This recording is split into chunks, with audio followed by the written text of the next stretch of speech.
Köszöntök minden résztvevőt, és első kérésem az lenne, hogy mindenki kapcsolja ki a mobiltelefonját. És a második pedig az, hogy aláírták-e a jelenlétévet.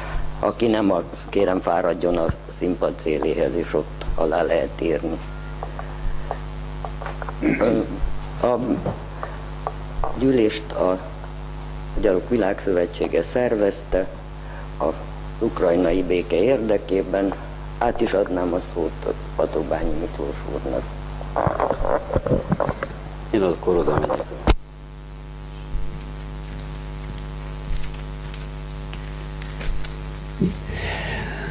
Szeretettel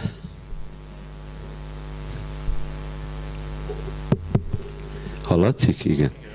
Szeretettel köszöntöm a Magyar Békekör által összehívott mai tanácskozás valamennyi résztvevőjét. Lényegében a Magyarok Világszövetsége ebben segítkezett és segítkezik jó szívvel, hiszen alapvetően egyetértünk azzal, hogy Ukrajnában véget érjen a vérrontás, és béke legyen, hiszen nem csak Ukrajna békéje borult fel, hanem felborulhat egész Európa, sőt az egész világ békéje is. De ezen túlmenően minket, magyarokat, a kárpátaljai magyar testvéreink okán élénken foglalkoztat, még külön is foglalkoztat az ukrajnai válság, hiszen egyáltalán nem mindegy számunkra, hogy egy értelmetlen háborúba ágyú tölteléknek viszik-e magyar testvéreinket, vagy sem. Mindenek előtt tehát a Magyar Békekör főszervezőjét, vezetőjét, Simó Endre urat köszöntöm, és munkatársait. Mi lényegében a Magyarok Világszövetsége azt vállaltuk, hogy erre a tanácskozásra külhoni magyar vezetőket hívunk meg, azért, hogy ők is mondjanak véleményt erről a témáról, azért, hogy végül is az az állásfoglalás, vagy az a nyilatkozat, amit ez a mai tanácskozás elfogad, az ne csak egy budapesti vagy magyarországi szemléletet tükrözzön, hanem legyen benne a külhoni magyarok vélekedése is. És az ő sorukból a következő vendégeket sikerült meghívnunk. Kárpátaljával kezdem, hiszen ez a legérintettebb külhoni magyar terület. Dubka Nándor fiatalember, aki Ungvárról érkezett, hátul most fel is állt, és hát annyit róla, hogy az édesapja a Magyarok Világszövetségének elnökségi tagja, Dubka György, történész, épp a minap szerezte meg, talán tegnap a doktori címét itt a Pázmány Péter Tudományegyetemen. Ide hívtuk Csörgics József urat, aki az első sorban ül. Csörgics József Horvátországból, Dél-Baranyából érkezett. Ő író, újságíró, költő, és a Horvátországi Magyar Néppárt, vagy amint a Horvátországi Magyar Szövetség elnöke volt, a délszláv háborút fegyverrel a zsebében, pisztollyal végigcsinálta, hiszen vérdíjat tűztek ki a fejére, úgyhogy ismeri közelebbről, nem a világháborúban szerzett élményei vannak a háborús konfliktusról, és azt hiszem, hogy az ő felszólalása is mértékadó lehet. Továbbá úton van és érkezik, mert tegnap este Pásztón együtt voltunk Rácz Szabó Lászlóval, aki délvidékről érkezik, Zentáról. Ő is a Magyarok Világszövetségének tisztségviselője. Zenta város vezetője volt a 90-es években, akkor, amikor még a Milosevicsi rezsim megpróbált szerbekkel elárasztani Zentát, ő ellenállt ennek, és hát ezzel maradandó érdemeket szerzett a város magyar jellegének megőrzése tekintetében. Végül, de egyáltalán nem utolsó sorban Gábor Ferenc urat említem, aki már itt van, ott hátul ő is felállt. Erdélyből érkezett, Körös-Tárkányból.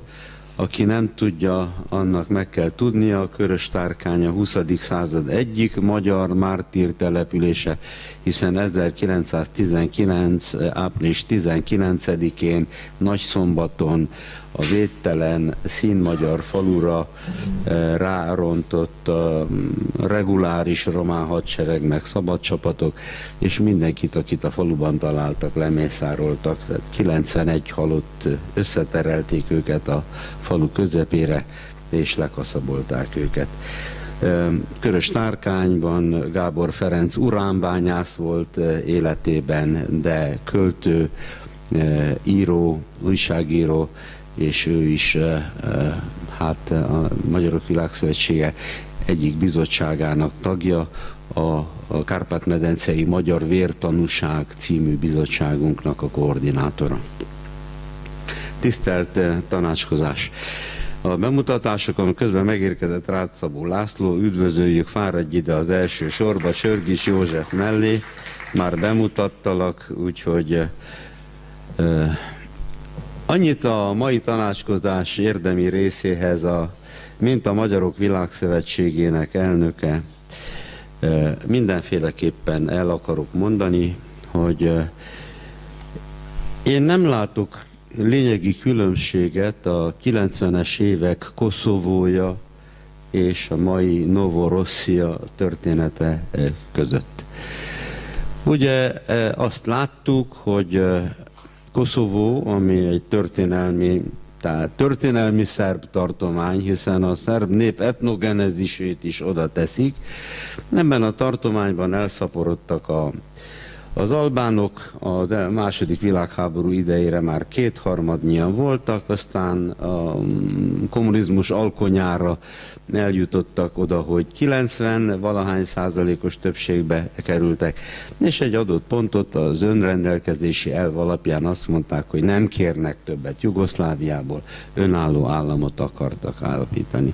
És ez egy hosszú harc eredményeként már a valóság, ugyan nem ismerte el minden állam, távolról sem, ugye azok az államok, amelyek félnek attól, hogy nehogy a koszovói példa ragadós legyen, mint Románia, amelyik fél attól, hogy nehogy a magyarok, meg különösképpen a székelyeknek hasonló ötletei támadjanak, Románia nem ismerte el Koszovót. De az egész Európai Unió és a NATO vezető országok kórusban elismerték Koszovó függetlenségét. Akkor micsoda kettős mérce az, tisztelt Európai Unió és tisztelt NATO, hogy Koszovót kórusban ismeritek el független államként, és egy cseppet sem aggódtok Jugoszlávia területi épségéért, szuverenitásáért, hogy nem mondjak egyebeket, és a donbassi oroszokat, akiknek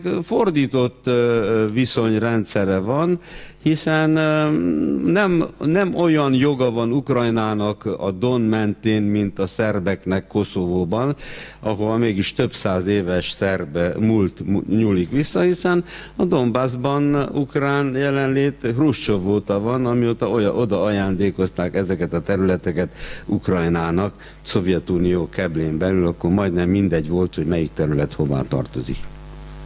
Én úgy gondolom, hogy itt az ideje, hogy karakteres és markáns felszólalással felszólítsuk, és a Magyarok Világszövetsége nevében ezt ezennel meg is teszem, és nyilván ennek egyéb írásos folyamányai is lesznek, hogy az Európai Unió és a NATO haladéktalanul hagyjon fel a kettős mérce alkalmazásával Novorosszia és a donecki oroszokkal szemben. mert az elfogadhatatlan, hogy Koszovó kiszakadását nem csak politikailag, nem csak politikai nyilatkozatokkal és elismeréssel, állami elismeréssel, hanem fegyveres beavatkozással. Annyi különbség van Koszovó és Novorosszia története között, hogy Moszkva nem bombázta még meg Kijevet, mint ahogy megbombázta a NATO Belgrádot. Szétbombázta Jugoszlávia hadügyminisztériumát, és teljesen megbénította katonai erejét ahhoz, hogy Koszovó kiszakadhasson. Moszkva tudomásom szerint nem bombázta még szét Kijevet.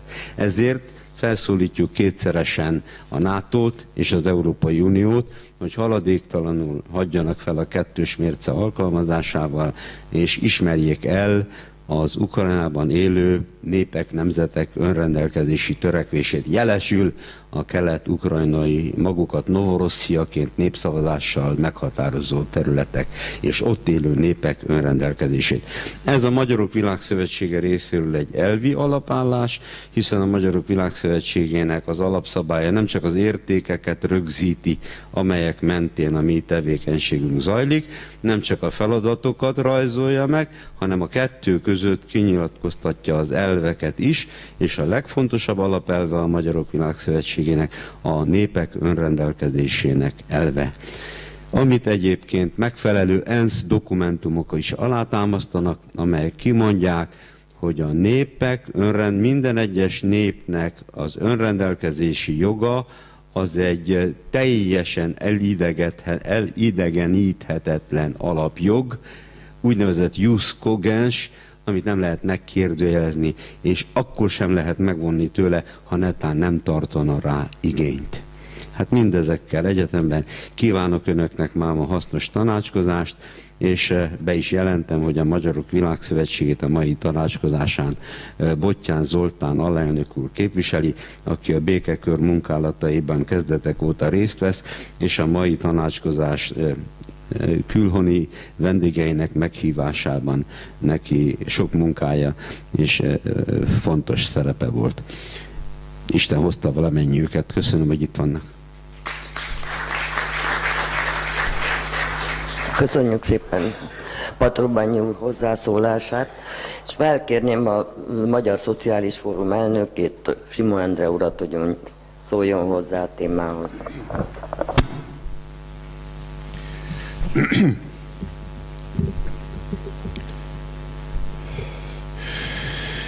Jó napot kívánok! Szervusztok, akikkel tegező viszonyban vagyok. Tisztelettel köszöntöm a békegyűlés résztvevőit, és mindazokat, akik a termen kívül idehaza és határainkon kívül békében akarnak élni, és elítélik a háborús politikát. Külön tisztelettel üdvözlöm azokat a magyar és nem magyar asszonyokat és lányokat, akik Kárpátalján az utcára vonultak tüntetni férjeik, fiaik, apjuk és fivéreik besorozása ellen. Azt hiszem, hogy az újkori magyar történelemben egyedülálló rendezvény ez a mai. Honi és külhoni magyarok együtt állunk ki Ukrajna és Európa békéjéért. És lépünk fel az ellen, hogy hazánkat belesodorják egy kelet-nyugati konfliktusba. A kárpátaljai magyar fiatalokat pedig ágyú töltelékként használják Kelet-Ukrajna önrendelkezést követelő népével szemben.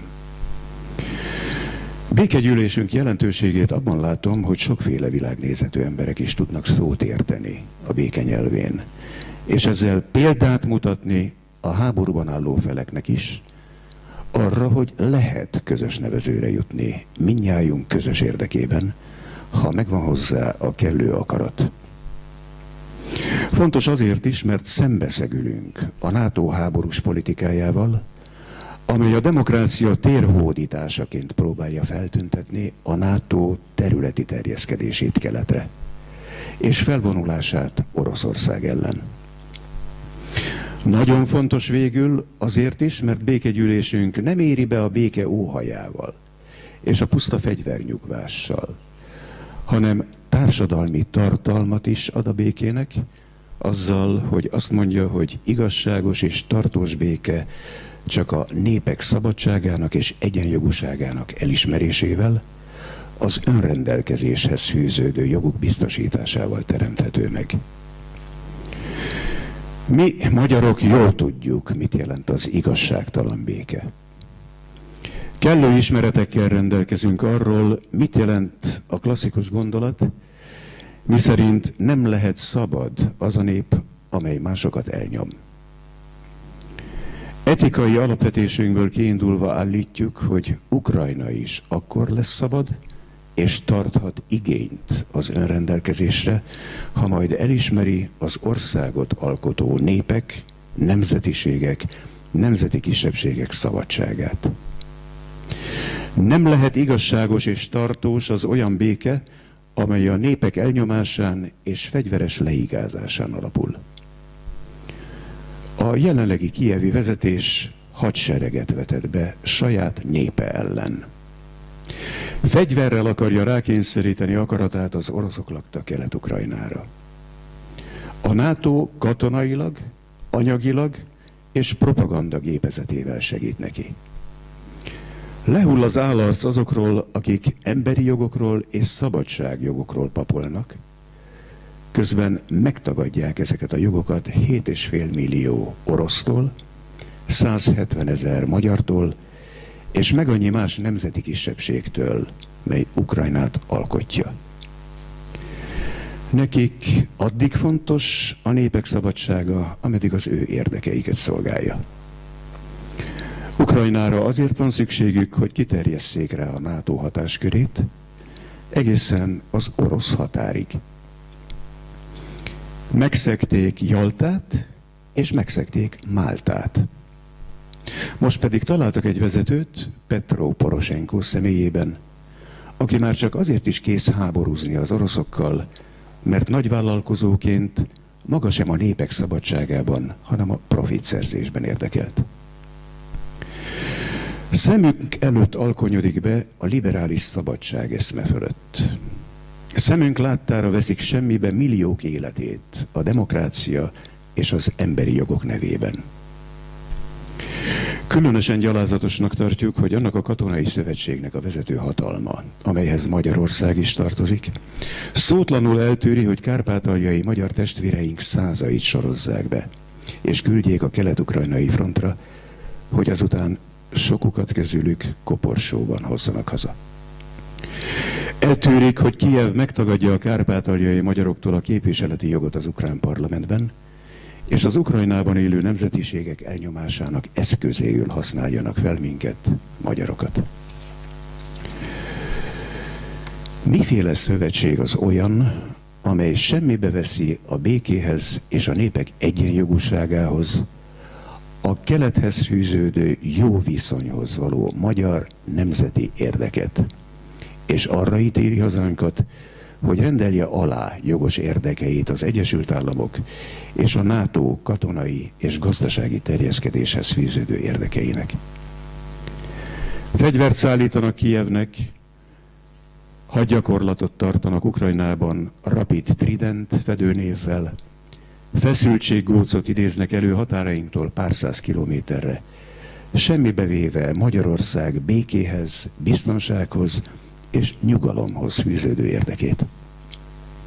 Szankciópolitikára kényszerítenek minket, hogy azután jöjjön a retorzió, és Oroszország kitiltsa áruinkat a piacáról. Kinek kell ez a kiszolgáltatottság? Ennél a semlegesség is jobb, nem? Mi semlegességet javaslunk Ukrajnának, saját érdekünkben is. Azt akarjuk, hogy éljen jó viszonyban kelettel és nyugattal egyaránt. Ezt kívánjuk magunknak is. El kell kerülni, hogy Magyarország és a külhoni magyarság két tűz közé kerüljön. Nem akarunk újból áldozatok lenni, mint már annyiszor a történelmünkben. Tűrhetetlennek tartjuk miniszterelnökünk logikáját, miszerint Magyarországnak katonai védelmi téren héjának, gazdasági téren pedig galambnak kell lennie a kelettel szemben. Ugyan mit jelent ez a héjaság? Azt jelenteni, hogy felső parancsra készek volnánk akár idegen NATO csapatokat is állomásoztatni hazánk területén? Vagy netán hátországot akarnánk biztosítani a katonai felvonuláshoz Oroszország ellen? Fegyvert akarnánk szállítani Kijevnek? Vagy netán katonát is adnánk? Mindeközben pedig szeretnénk, ha továbbra is jönne az orosz gáz, a magyar zöldségre pedig ugyanúgy igényt tartana Oroszország, mintha nem szavaztuk volna meg a NATO szankcióit? Ez a gondolkodás egyszerre torz és méltatlan is a valós magyar nemzeti érdekekhez. A magyar nemzeti érdek a békéhez és a népek szabadságához fűződik. Nemzeti érdekünk a keleti nyitáspolitika folytatása az Európai Unió és a NATO felelős tagjaként. Oroszország teljes jogú bevonása az európai gazdasági együttműködési rendszerbe. Oroszország elszigetelése helyett. Kollektív európai biztonsági rendszer kialakítása Oroszország bevonásával, ahelyett, hogy a NATO-t szembeállítanák Oroszországgal. Nemzeti érdekünk az együttműködés útjának egyengetése a keleten kialakuló új erőpólussal, mely magában foglalja Oroszországot, Kínát, Indiát, Iránt és Pakisztánt is. Az együttműködés szellemében felül kell vizsgálni a nyugati szövetségi rendszer orosz és kelet ellenes stratégiáját. Mi honi magyarok abban látjuk az ukrajnai békés politikai megoldás lehetőségét, hogy tiszteletben tartsák a szemben álló ukrán felek között február 21-én kötött megállapodást. Ez szerint Ukrajnában nemzeti koalíciós kormányt hozzanak létre, ne vezessenek be szükségállapotot, ne alkalmazzanak erőszakot az ellenzékkel szemben, és hozzáfogjanak az élet normalizálásához az ország egész területén.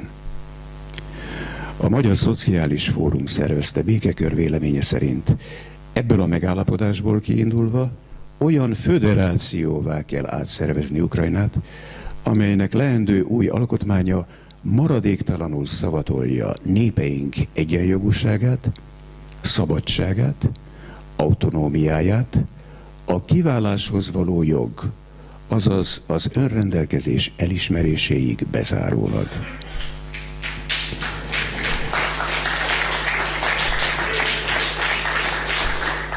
Tisztelt Hölgyeim és Uraim! Részvételünkkel ezen a békegyűlésen bizonyítjuk, hogy egyek vagyunk a béke akarásában. Pro pace unum.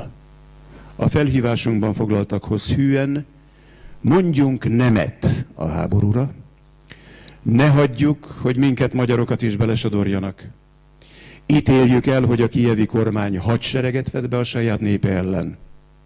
Ítéljük el, hogy a NATO segíti őket benne. Követeljük az Ukrajnát alkotó nemzetiségek, nemzeti kisebbségek egyenjogúságát, és az ukrán felek között február 21-én megkötött megállapodás végrehajtását.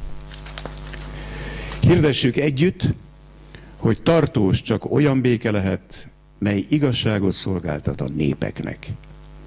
Kijev hagyjon fel kalandor politikájával, mert Európa békéjét sodorja veszélybe. Követeljük a magyar kormánytól, hogy ne engedjen a nemzeti érdekeinket sértő nyugati szankciópolitikának. Ne engedje meg idegen NATO csapatok állomásoztatását hazánk területén. Ne biztosítson hátországot a NATO keleti terjeszkedéséhez. Magyarország éljen jó viszonyban kelettel és nyugattal egyaránt.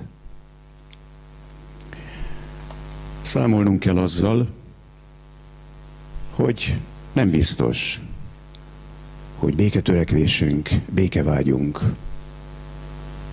érvényesül. Számolnunk kell azzal, hogy ez a konfliktus végül is katonai megoldást nyer. Beláthatatlan, hogy mivé válhat. Ezért is gondolom, hogy ébereknek kell maradnunk, meg kell őriznünk azt a szellemet, amely az utóbbi időkben, június 1 óta, amikor együtt a Magyarok Világszövetségével, Bottyán Zoltánnal, kialakult közöttünk és más magyar honi társadalmi szervezetekkel az összefogás tekintetében, ebben mi, merem állítani, példát szolgáltatunk másoknak. Sajnáljuk, hogy nem csatlakoztak hozzánk olyanok, akik pedig sokat szólnak a békéről, de keveset tesznek érte. És úgy gondoljuk, hogy késznek kell állnunk ahhoz is, hogy mi, mint honi magyarok, segítsünk azokban a béke megmozdulásokban, amelyeket külhoni magyarjaink tartanak Kárpátalján és másutt. Őrizzük meg ezt az összetartást, őrizzük meg kapcsolatunkat, mert szükség lehet rá a jövőben. Együtt kell maradnunk a békéért, a háború elleni közös fellépésünkben. Köszönöm a figyelmüket a Magyar Szociális Fórum nevében, mely ezt a békekört szervezi, és köszönöm, hogy megtiszteltek bennünket külhoni magyar testvéreink azzal, hogy eljöttek ma közénk, és velük együtt állhatunk ki ezért a közös ügyért.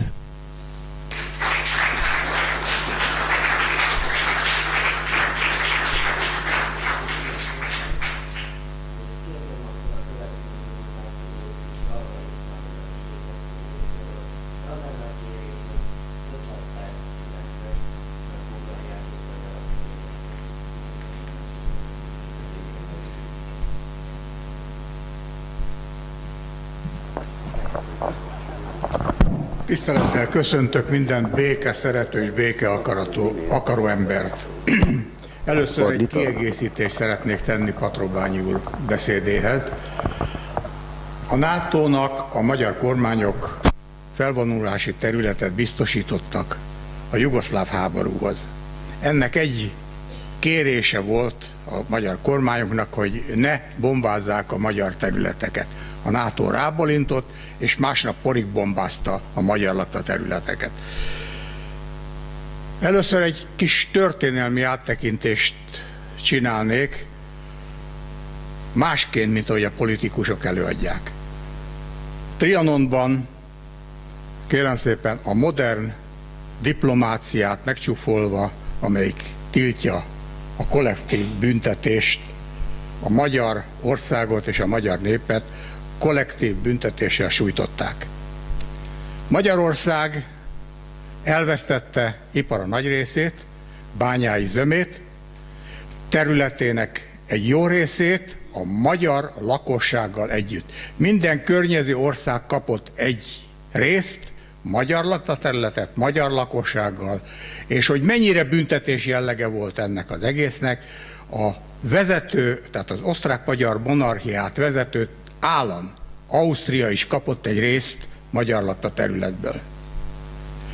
Arról már nem is beszélek, hogy a trianoni békeszerződésben egy fél mondat nincs arról, hogy ezeket a magyar lakta területen élő magyar kisebbséget most már valamilyen formában védeni kellene. Nagyon sajnálom, hogy eljutott oda a magyar társadalom, hogy a háború ellen nem tud senki kiállni, mert se pénzt, se lehetőséget nem biztosítanak neki. A magyar pártok, állítom, hogy a béke ellen vannak. Megadtuk a lehetőséget, mint a békekör, hogy jöjjenek a parlamenti pártok, és nyilvánítsák ki véleményüket, akár a béke mellett, akár a béke ellen, indokolják meg. Nem jöttek el. A probléma az, hogy ezeknek a pártoknak a vezetői ott tetszelegnek, ott páváskodnak az egyházi ünnepeken, és verik a melliket, hogy ők milyen jó keresztények. De még csak véletlenül se fogadják meg Ferenc pápa intelmeit, amelyik a békére szólítja föl a világ nemzeteit. Sajnos Magyarország pontosan az előbb említett békeszerződés miatt ki van szolgáltatva minden háborúnak, mert a magyarlakta területek azok a környező országoknál, akárhol van háború Közép-Európában, az mind magyarokat érint. Példa volt erre a jugoszláv háború, és példa a mostani háború, ahol szintén olyan háborúkba, amikhez tulajdonképpen a magyaroknak az égvilágon semmi köze. Hogy mennyire szükséges az, hogy Magyarország kimondja, hogy mi békét akarunk, és békében akarunk élni. Egyetlen egy példát mondok. Egyetlen egyet. Ha egy Kóbor rakéta eltalálja az atomerőművet Pakson, tessék mondani, a fél Magyarország hova fog menekülni? Vagy másfél-két évszázadra. Tehát nekünk elemi érdekünk az, hogy a béke mellett álljunk ki, és a békét akarjuk, és a békért harcoljunk, küzdjünk. Sajnos, ahogy a termet látják, és általában összejövetelünknél láthatják, aránylag kevesen vagyunk. Azért, mert a média semmilyen segítséget nem ad. Óva intetek engem, hogy a médiát bántsam, mert hát ha akkor ugye nem fog közvetíteni semmit. Tehát kérem, a semminél mi a kevesebb? Azt tessék nekem megmondani. Tehát az, hogy egy média az embereknek az akaratát nem tükrözi, hát ez egy nonsens.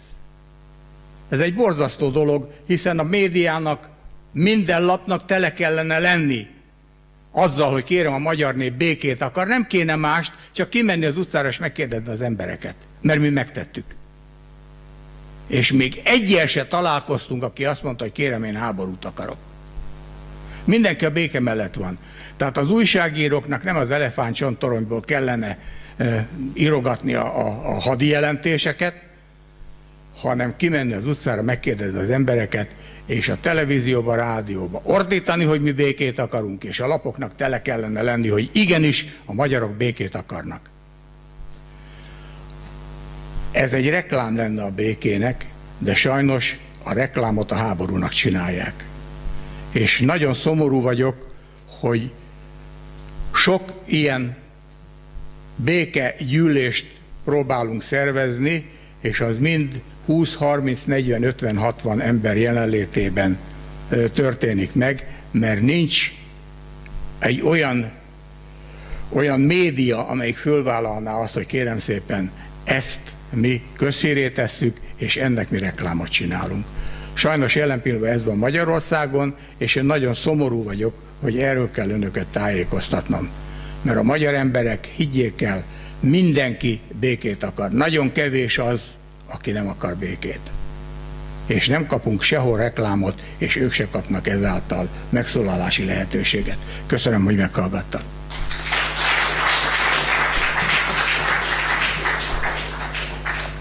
Következő hozzászóló Fogarasi Zsuzsanna, Népi Front.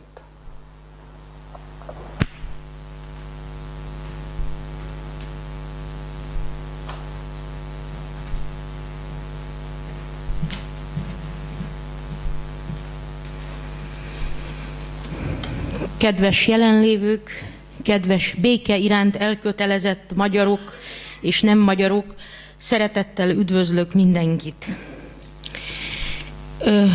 Magyarországot egy úgynevezett baloldali kormány vitte be a NATO-ba, és amikor belépett az ország a NATO-ba, ezzel gyarmattá vált, és elkötelezte magát a CIA, az amerikai és az európai nagytőkének, és azok érdekeinek. Elkötelezte magát, hogy mindenben meg fog hajolni, hogy mindenben ki fogja őket szolgálni. Természetesen, mivel ez egy katonai szövetség, katonát is ad, ha kell, békés afgán parasztokat gyilkol, ha kell, orosz gyerekeket vág a falhoz. És mi, a Népi Front baloldali pártként azt mondjuk, amit kell mondanunk, hogy minden népnek joga van az önrendelkezéshez, az autonómiához. Számunkra a köpeci bányász fontos, a bibarcfalvi borvízgyárban dolgozó a fontos, és nem a kárpátaljai vagy a székelyföldi piac. Akik ezt a háborút kiprovokálták, azoknak a számára a piac fontos. Ezért ugyanúgy, ahogy az elmúlt 2 világégés után most harmadszor is fel akarják osztani maguk között a világot, illetve a piacokat. 5 perc alatt nincs is erre idő, de fölösleges is megismételni azt, hogy amit az előbb elmondtak, Patrubány úr, Simó úr, mindennel egyetértek, hiszen egyetlen egy út áll előttünk, ez a béke útja kellene, hogy álljon, bár nem biztos, hogy ez majd értő fülekre talál, amit mi itt elmondtunk, de hát minden igazságos harc kis csoportban kezdődik, vagy 13 vagy 12 tanítvánnyal, vagy 5 békevágyó emberrel, aztán mégiscsak a jó győz, mint a magyar népmesében. És hát Bethlen Gábor szavaival, hogyha nem tudunk mindent megtenni, amit kell, tegyünk meg mindent, amit lehet. Nekünk békében kell élni Párizsal, és békében kell élni Moszkvával. Ezért követeljük, hogy az Európai Unió hagyjon fel a kirekesztő politikájával, a CIA és egyéb szatellit szervezetei pedig a náci időket idéző, a náci időkre emlékeztető gazemberségeivel.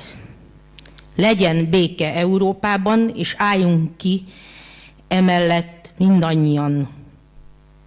Követeljük, hogy hagyják abba a harcokat, és minden ember számára biztosítsák a szabadságot, az önrendelkezést minden nemzetiség számára, és a határok átjárhatóságát, az európai értékeket, amiről annyit beszélnek, de nem tartják be.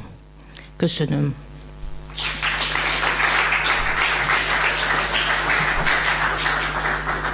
Köszönjük. Következő hozzászóló Blicka úr. Prágából.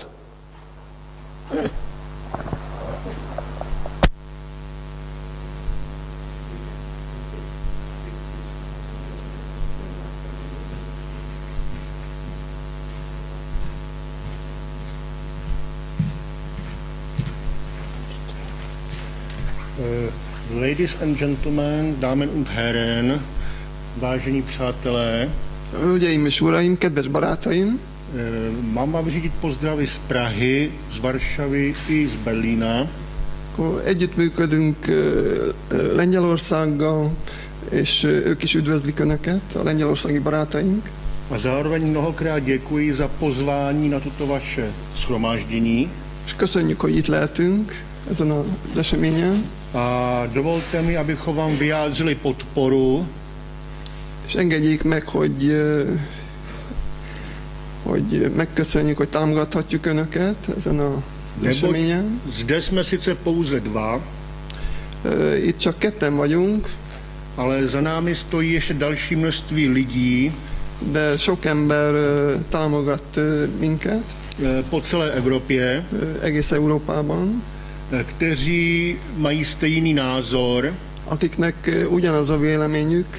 Neboť každý má právo na spravedlnost.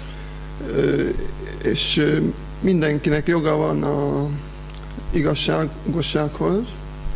A pokud je spravedlnost pošlapávána, ha az igazság el van nyomva, věci nemohou fungovat.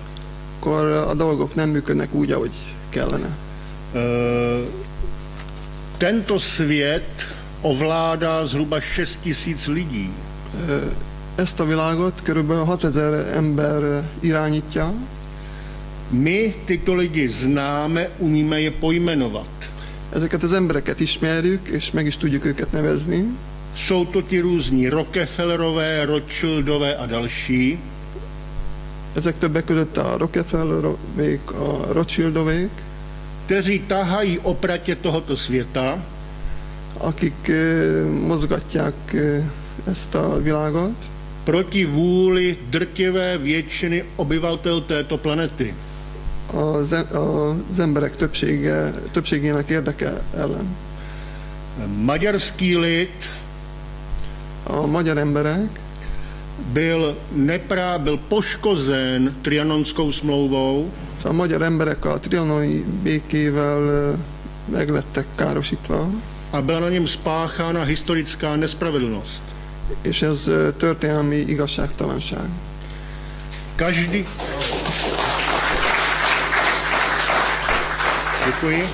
Děkuji.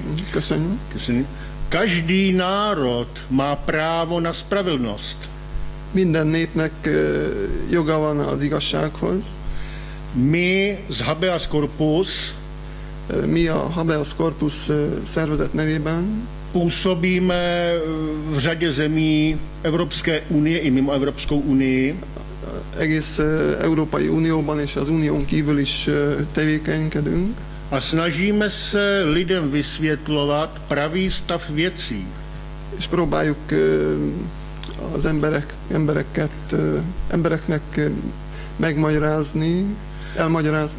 Důležité je, aby se nikdo nikdy nedostal do pocitu izolace, hogy senki se kerüljön izolált, elszigetelt helyzetbe, a aby každý měl právo vyjádřit svůj názor. és hogy mindenkinek lehessen joga ahhoz, hogy a saját nézőpontját elmondja. Potíž je v tom, že slušní lidé mlčí. A probléma az, hogy sok ember, aki jónak tartja magát, hallgat. Slyší až na výjimky, jako jsme my zde. De rajtunk kívül, akik most itt vagyunk. Ale je potřeba, abychom byli slyšet. És szükség van arra, hogy hallassuk magunkat. Proto my budeme informovat o našem setkání zde. És ezért informáljuk majd erről az eseményről a barátainkat. A budeme tlumočit, co jsme viděli a slyšeli. És tolmácsolni fogjuk, amit hallottunk itt. U našich přátel v Evropě. A barátainknak egész Európában. A budeme i nadále říkat.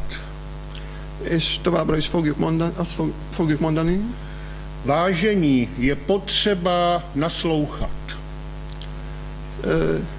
Tisztelt barátaim, szükség van arra, hogy meghallgassuk egymást. A uspořádat věci spravedlivě. És helyre tegyük a dolgokat. Není možné, aby na Ukrajině és az lehetetlen, hogy Ukrajnában umírali zbytečně lidé. Fölöslegesen haljanak meg emberek. Je potřeba každému dát možnost na sebeurčení. És mindenkinek lehetőséget kell adni, hogy a saját véleményét hangoztathassa. Neboť tento postup je v souladu s chartou valného shromáždění OSN, mert ez benne van az ENSZ alapvető emberi jogaiban, a je zarážející, nebo je překvapivé, és ez meglepő, že signatáři charty OSN, hogy az ENSZ alapokmányának aláírói nám nechtějí slyšet, nem akarják hallani na právo lidí na sebeurčení na Ukrajině. Nem akarják meghallani az Ukrajnában élő emberek véleményét, hogy mit akarnak. Není možné, aby Maďaři, Slováci, Ukrajinci, Rusové a další národnosti, hogy lehetetlen, hogy az Ukrajnában élő népek, magyarok, oroszok, szlovákok és más népek umírali proto, azért halljanak meg, že někdo chce mít větší zisk. hogy valaki nagyobb vagyont akar szerezni. Proto moc krát děkujeme za slyšení És ezért köszönjük, hogy itt lehettünk, a vyjadřujeme vám maximální podporu. és szeretnénk, ha tudnák, hogy teljes mértékben támogatjuk Önöket, A společně s vámi vytrváme és együtt Önökkel kitartunk v našem společném spravedlivém postupu. V našem společném spravedlivém postupu. És együtt fogunk lépni a közös az igazságban. Čili přeji hodně zdaru És kívánunk Önöknek sok sikert, a vytrvejte a my budeme pracovat též proto, aby se věci zlepšily. és tartsanak ki Önök is, és mi is továbbra is tevékenykedni fogunk abban, hogy minden jobbra forduljon. Köszönöm.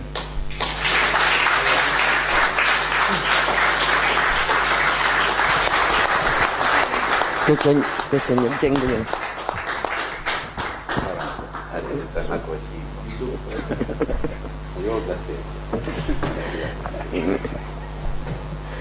Következő hozzászóló Gábor Ferenc, a Magyarok Világszövetsége részéről.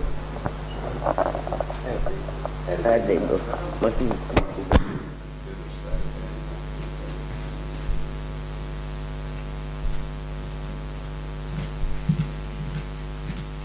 Tisztelt magyar sorstársaim, először is szeretném megköszönni a szervezőknek a meghívást, hogy alkalom adódott számomra is, hogy felemeljem szavam a háború ellen. Ugyanis ha valaki megtapasztalta a háború borzalmait, azok mi vagyunk feketekörösvölgyi magyarok. Ahol az első és a második világháború következményeként, ahogy elnök úr is elmondta, román katonák és román civilek ártatlan magyar embereket öltek meg. Most is háború van. Most is valakik magyar életeket követelnek. És nem csak magyar életeket, hanem magyar létünkre is törnek. Nem csak Ukrajnában, illetve Kárpátalján, bocsánat, hanem Felvidéken is, Délvidéken is, és Erdélyben is. Mi magyarok kell megfizessük évszázadon keresztül a úgynevezett nagyhatalmak kénye kedvére kirobbantott háborús konfliktusokat. Életünket, vérünket mindannyian tudják. Életünket és vérünket áldoztuk keresztény vallásunkért, keresztény egyházért, és mi volt a fizetés?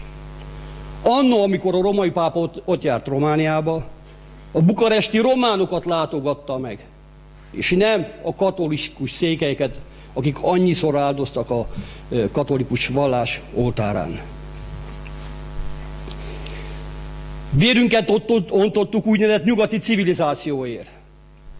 Mit kaptunk érte Trianonba? Mindannyian tudjuk. Azt mondanám, hogy hiába való volt évszázados harcunk, de nem mondom.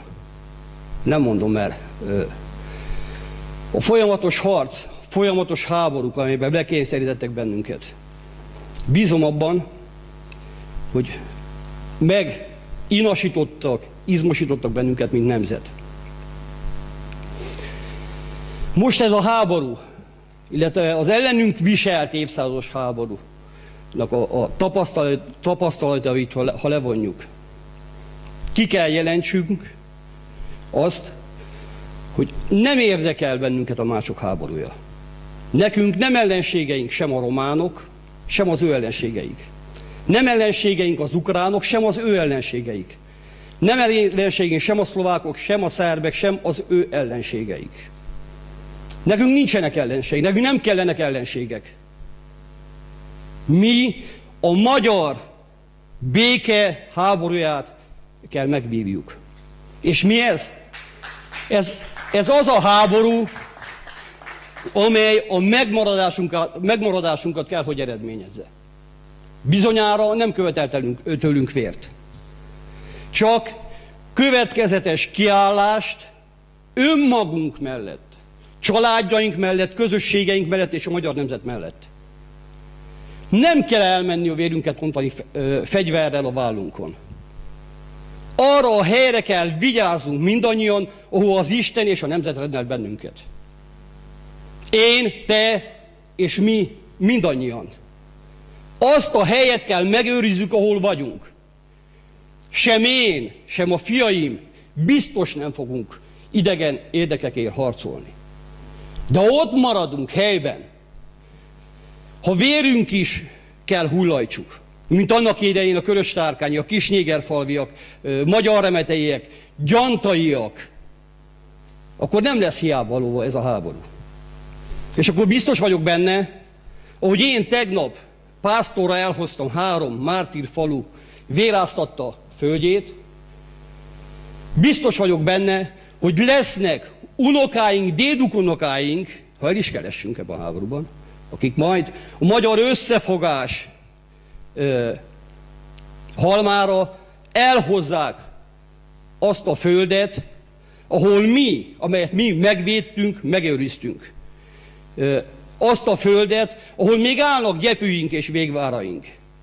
Ahol még őrizzük, igaz, most már nem Magyarország és a magyar nemzet természetes határait, hanem ahol még őrizzük a magyar kultúrát, ahol még őrizzük a magyar nyelvet, és még ott vagyunk, őrizzük a helyet.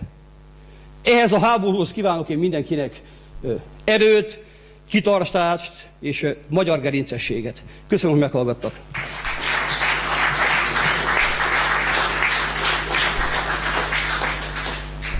Köszönjük szépen. A következő hozzászóló Rátszabó László. Délvidék.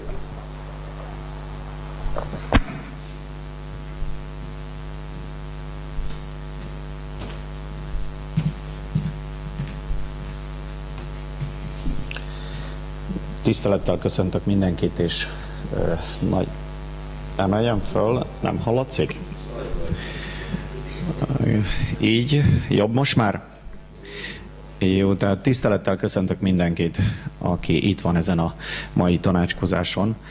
Azt hiszem, hogy nagyon fontos, hogy bizonyos kérdéseket megtárgyaljunk és átgondoljunk, különösképpen azért, mert a magyar nép elvileg és gyakorlatilag is végveszélyben van. Nem tudom, ez az önök számára mennyire elfogadható kijelentés, de az biztos, hogy az elcsatort területek lakosai, akik magyarnak mondják magukat, azok az utolsó napjaikat élik, és nem szeretném túlságosan dramatizálni a helyzetet, de ezt nem fogalmazhatom meg másképpen.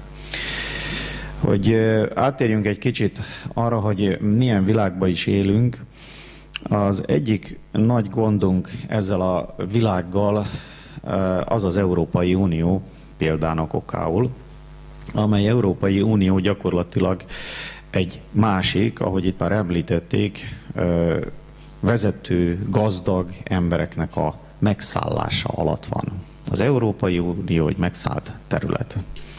Ezt onnan tudjuk, hogy nem egyszer az Európa Uniós politikusok azt mondják, hogy nem tehettünk mást. Azt halljuk, akár Orbán Viktortól is, hogy hát kényszerhelyzetben van, és ő nem tehet mást. Na most, hogyha valaki nem szabad, akkor mond ilyet. Egy ország vezetője akkor mond ilyet, ha az ország megszállott állapotban van. Ott tartunk, hogy globalizációról beszélünk. A globalizáció, tudjuk, az egy összekavarodása mindennek, ugye gyakorlatilag szabadságot jelenthetne valamilyen alapon. Mégis a globalizáció alapja a mérhetetlen központosítás. Az Európa Uniós Parlament, a NATO, és sorolhatnám, ezek mind egy kézben tartott, nagyon erősen diktatúrára emlékeztető módon működnek. Már említették itt azt, hogy ennek a végeredménye az, hogy hoznak határozatokat, gyönyörű szép törvényeket, valóban humánus rendelkezéseket, akár az önrendelkezésről például, és ezt a törvényt csak akkor tartják be, ha nekik az éppen úgy megfelel. Ez bizonyítja azt, hogy a világ, amelyben élünk, erkölcsileg, morálisan már nem merem említeni sem, mert ahhoz már semmi köze nincsen, de egy erkölcsi nyomorék. Nyomorult helyzetben van ez a világ, pontosan emiatt. Látjuk, hogy a tönkretételünk néhány ember kezében van, irányítják a világot, és úgy irányítják, hogy emberek tucatjai, százai, ezrei pusztulnak el, halnak meg. Nem csak háborúban, hanem mondjuk az orvostudomány miatt is például. Tehát sok mindenféleképpen pusztítják a népet. Konkrétan rátérve a következményekre, hogy most ugye Ukrajna az a kérdéses terület, hogy most akkor Európa Unió vagy Oroszország. És ahogy már említették, ebben pontosan látjuk azt, hogy a magyar népet használják föl, és a magyarokat viszik katonának, ágyútölteléknek. Pontosan úgy, és én nyugodtan meghúzhatom azt a párhuzamot, amit már ugyancsak említettek Jugoszlávia szétesésével kapcsolatban, hiszen Jugoszlávia, pontosan látjuk, hogy úgy került bele ebbe a háborúba, hogy a szerbségnek megengedték, és azért nehogy azt higgyék, hogy a Milosevic csak úgy önmagától eldöntötte, hogy háborút fog majd kezdeményezni. Megkapta rá az engedélyt, utána persze elpusztították őt is, de a háborút elindította Szerbia, és Szerbia indította el. Az igazságtalanság ezrével érintett bennünket, ott élő magyarokat, ugyanis vittek bennünket katonának. És ott az a katonaság az úgy nézett ki, hogy háború nem volt, tehát hadiállapot nem lett meghirdetve, mégis komoly polgárháború ütötte fel a fejét, a szerb hadsereg abban részt vett, és ugye a horvát hadsereg meg a többiek, de soha nem lett meghirdetve a háború. Én magam részéről abban az időben azzal foglalkoztam, hogy a gyerekeket lebeszéljem arról, hogy elmenjenek, tehát a behívó parancsnak eleget tegyenek. Nagyon sok gyereket sikerült így megmenteni. Sőt, volt olyan, akit a katonai börtönből hoztunk ki. És csak a tapasztalataimat szeretném elmondani, függetlenül attól, hogy persze bennünket pörbe fogtak, meg le akartak csukni. Szóval volt minden, amit el tud képzelni az ember a rendőrséggel, bírósággal, katonasággal. Terrorizálták az embereket, ablakokat vertek, mert nem akartak elmenni, és akkor a családapa a végén azt mondta, hát akkor inkább elmegyek katonának, csak ne bántsák a családomat. Nagyon kemény játék volt ez, és meg is haltak magyarok ebbe a háborúba. Azt is tudni kell, úgy ahogy most az ukrán háborúba ugyanez fog történni. És ez mind csak azért van így, mert a világ nem igazságos. Egy erkölcsi nyomorék. Most ott a délvidéken pontosan ezt tapasztaljuk, és át kell térnem arra egy gondolatba, hogy azért Magyarországra sokat kellene, hogy számítsunk. Mégiscsak azt mondtuk, hogy Magyarország az anyaországunk. És most, amikor azt mondom, hogy számítani Magyarországra, természetesen nem az itt jelenlévő közönségre gondolok, mert aki itt van, az már megtette, és megteszi, amit csak lehetséges. Itt konkrétan a magyar államról van szó. A magyar állam elhallgatja az ukrán problémát jelen pillanatban. Ugyanúgy elhallgatta a szerbiai problémát, és a mai pillanatban elhallgatja a szerbiai problémát, ahol most nem háborúval, de hát szó szoros értelmében az éheztetéssel, a nyomorral kivéreztetik ugye hát Vajdaságnak, Délvidéknek mondott az ott élő magyarságot. Feláldoznak bennünket, tegnap már egy beszédben elmondtam, feláldoznak bennünket úgy, mint a tatárral és a törökkel szembenállás idejében. Feláldozzák a magyar embereket azért, hogy Szerbia ne Oroszország felé kacsingasson. És hogyha nem hiszi valaki, akkor csak nézze meg a statisztikákat. 920-ban 550 000 magyar, ma meg ugye a statisztika alapján állítólag van 300 000, de ez nem igaz, 280 000, 300 000 körül említik, de az én megítélésem szerint a kivándorlás az éhínség elől való menekülés miatt lehet, hogy csak 180 000 vagyunk már ott a délvidéken. És ezt nem teszi szóvá az anyaországunk. Azért gondoljuk csak meg. Azok a területek, amelyeket elcsatoltak, az nem is kérdéses, hát látják még olyan emberek is, akik nem magyarok, azt mondják, hogy a területek elcsatolása az egy történelmi igazságtalanság volt. Persze én gazemberséget szoktam mondani helyett, mert ez valóban az volt. És ma senki nem akar ezzel foglalkozni. Miért? Azért, mert ez nem felel meg annak az erkölcstelen rossz világnak, amit ma Európa Uniónak hívunk, és az Európa Uniót az USA-ból irányítják, nagyon úgy néz ki, ugyanis a mostani ukrán háború az én megítélésem szerint arról szól, hogy gyakorlatilag Oroszországot szeretnék most úgy felosztani, földarabolni, legyöngíteni, hogy a még meglévő olajtartalékokat, amelyek a orosz befolyás alatt vannak, meg gáztartalékok is nagy részt, azok megint átkerüljenek az amerikai kézbe. Ennek nagyon egyszerű az oka, meg ha nem is kerül át, még az se gond, de lényeg az, hogy tönkrement a dollár. Vége. Az óriási problémát jelent Amerikának, kénytelenek rátenni a kezüket az utolsó tartalékokra, hogy továbbra is dollár elszámolású legyen az olajbiznisz. Ezért kell meghalnia az embereknek, ezért pusztul a világ. Én azt tudom javasolni, egy kicsit sokat beszéltem, hosszú ideje, azt szeretném javasolni, hogy Ukrajnába tegyék azt, amit mi is tettünk. A fiatalokat mindenképpen a törvényekkel kapcsolatban mi azt csináltuk, hogy kinyomtattuk a törvénycikkelyeket, melyekre hivatkozhatnak, hogy ők nem mennek. Segítsék őket az ukrán magyar orvosok legalább, hogy kapjanak igazolást arra, hogy ők nem képesek háborúzni. Bármit meg szabad engedni, mert itt az életeket védik.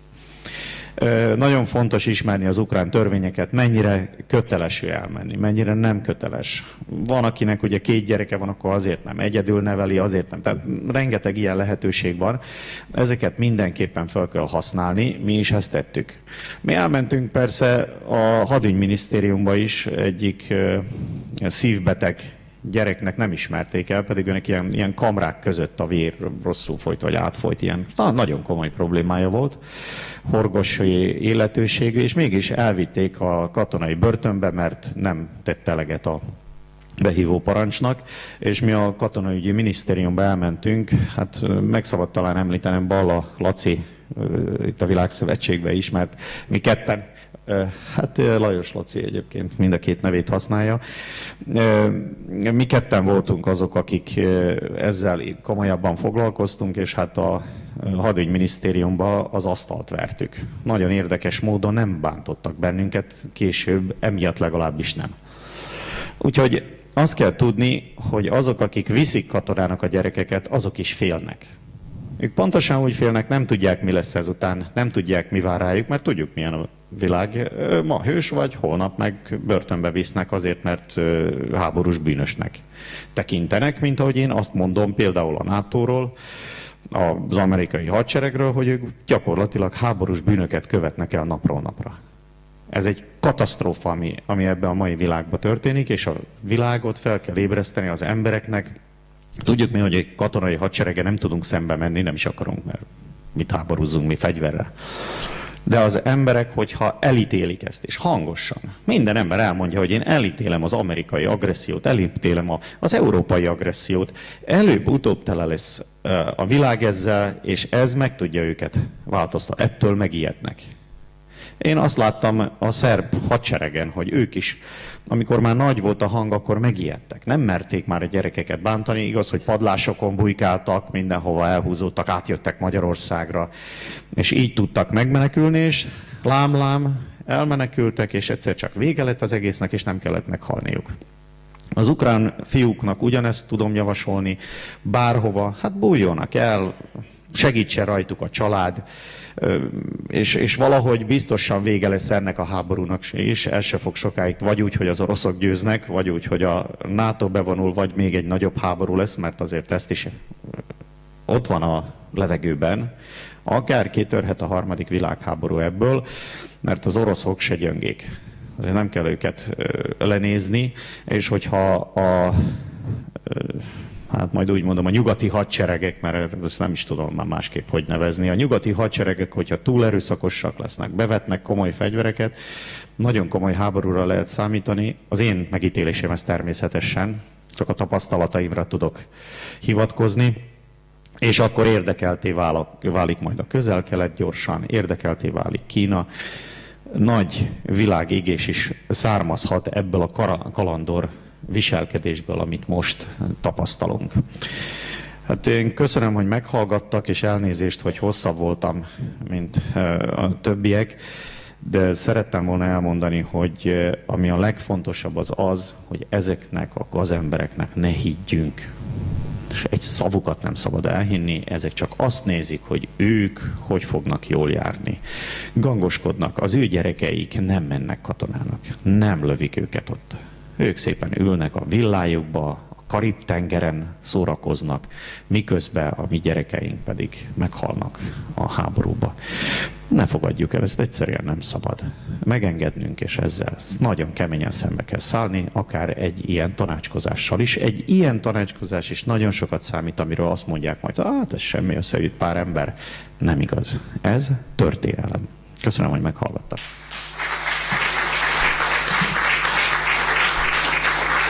Köszönjük szépen. Következő hozzászóló Dubka Nándor, Kárpátaljai Magyar Ruszin Béke Mozgalom részéről.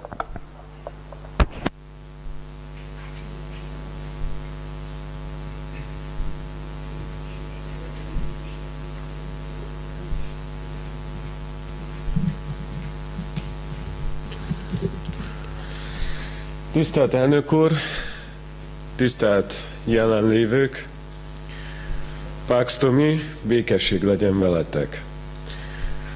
Amikor bejöttem és ezt a lózungot itt láttam, hát szinte majdnem elsírtam magamat.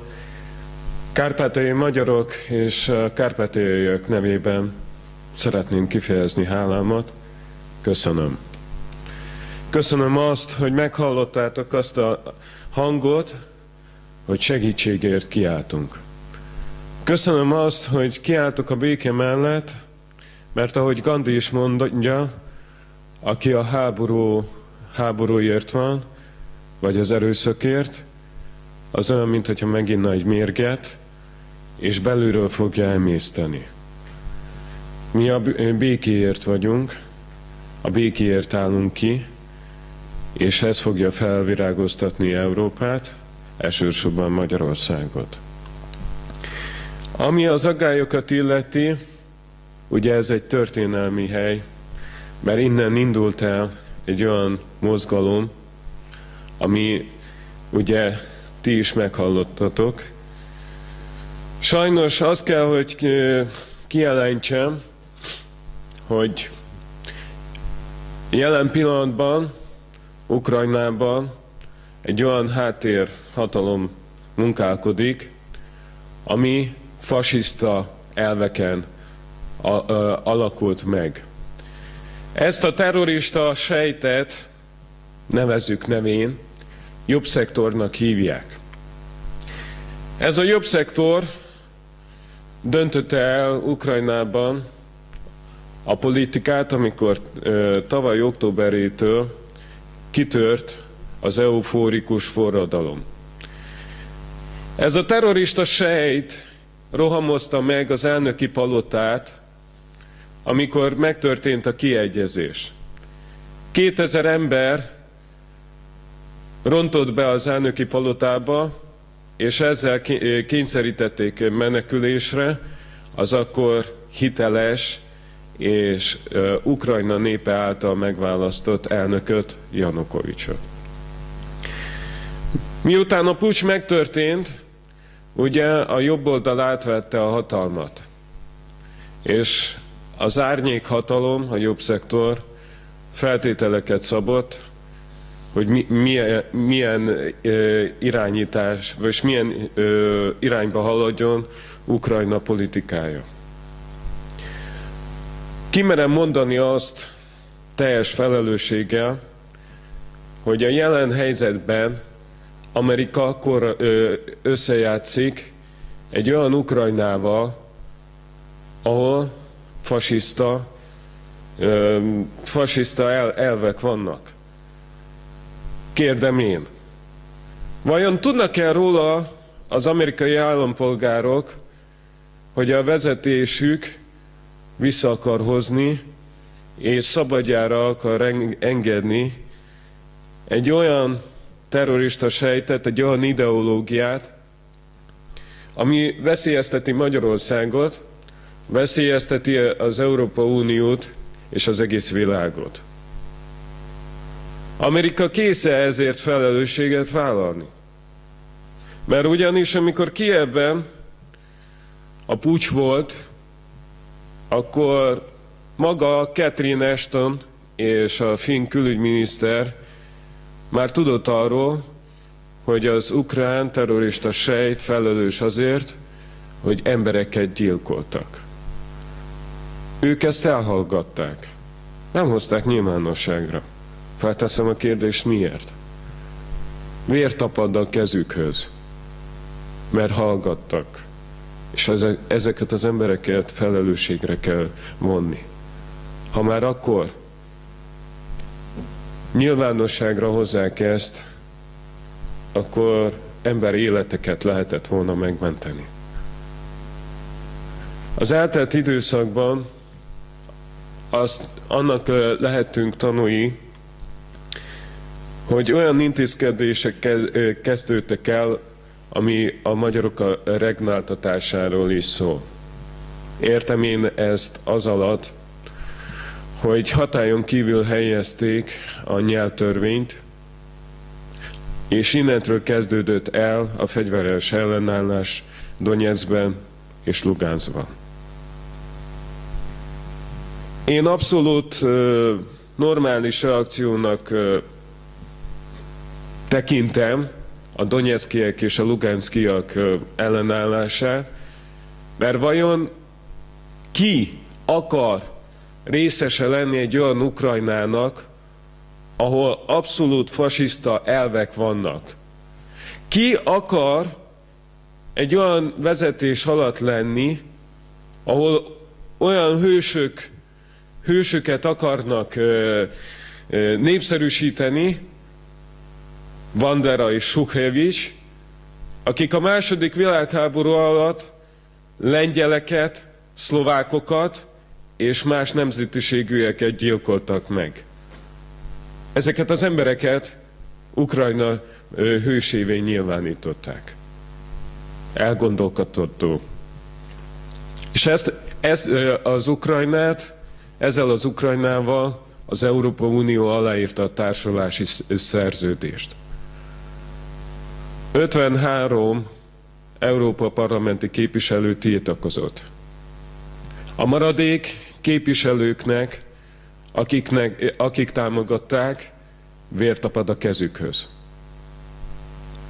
Így szeretném felhívni a figyelmet az Európa parlamenti képviselőknek, hogy amennyiben hathatósan nem cselekednek, azt mondom, hogy Isten előtt kell felelni minden egyes tettükért.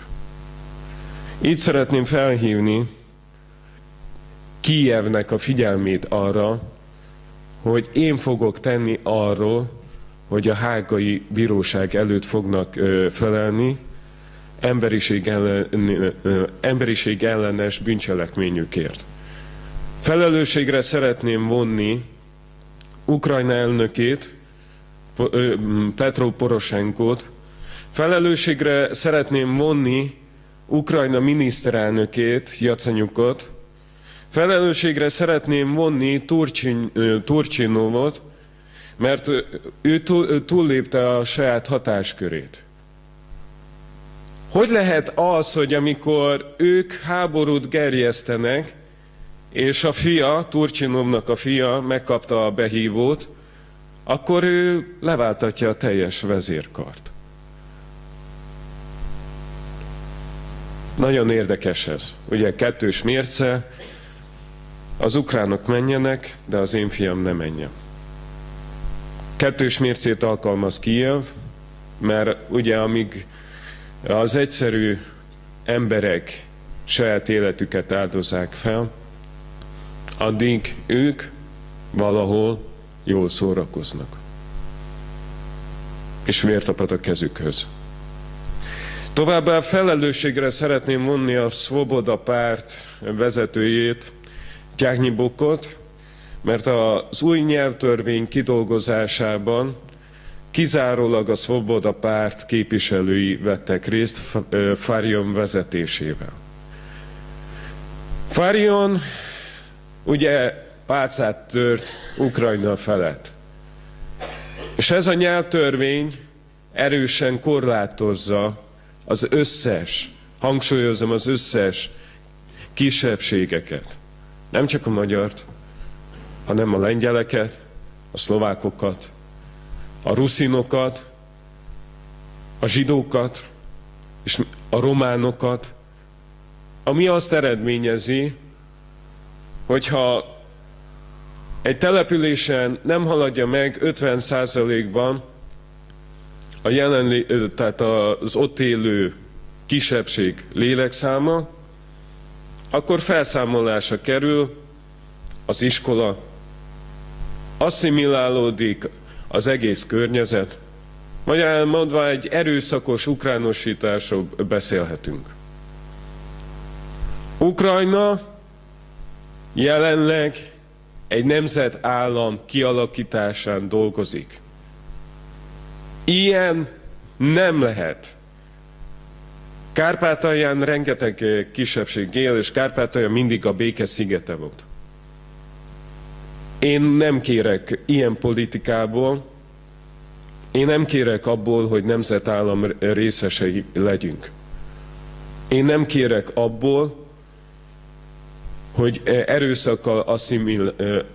erőszakosan asszimiláljanak. Én azt szeretném,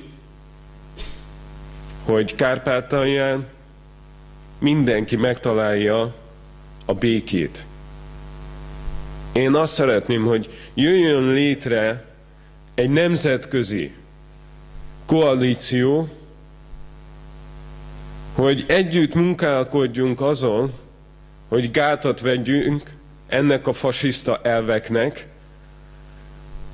Egy nemzetközi koalícióban vonjunk felelősségre minden érintettet, és egy nemzetközi koalícióban találjuk meg azt az utat, hogy hogyan tudunk hathatósan megteremteni a békét. 1991-ben Kárpátalja az önrendelkezéséről szavazott, az autonómiáért. 1991-től Kijev próbálta elsumákolni, elhazudni és ellopni ezt a népszavazási eredményt. Felmerül a kérdés, vajon miért? Természetesen azért, mert félnek.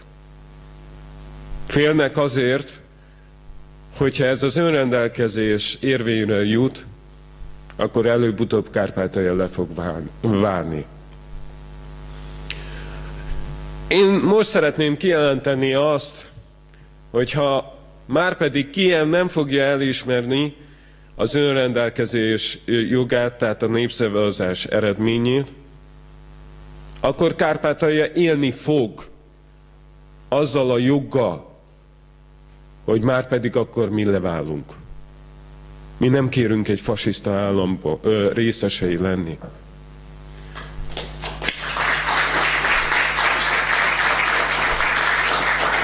Köszönöm. Sajnos szeretnélek titeket tájékoztatni arról, hogy 2014-ben a Vereszkei emlékművet felgyújtották. A tettesek a Svoboda pártnak a képviselői voltak Kárpátalján, és büszkén vállalták tettüket, és a kijevi kormány nem vállalta, vagy nem büntette meg őket. Annak ellenére, hogy az ungvári magyar konzulátus feljelentést tett. Szinte a szemükbe röhögtek. Kérdem, hogy ez normális?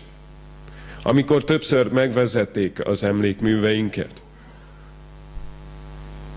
2009-től voltak olyan tömegdemonstrációk, ahol követelték, hogy az összes, hangsúlyozom, az összes kárpátaljai magyar emlékművet megsemmisítsék. Csupán csak azért, mert sérti a nemzeti érdeküket. Mi mindig is toleránsak voltunk az ukrán nemzethez.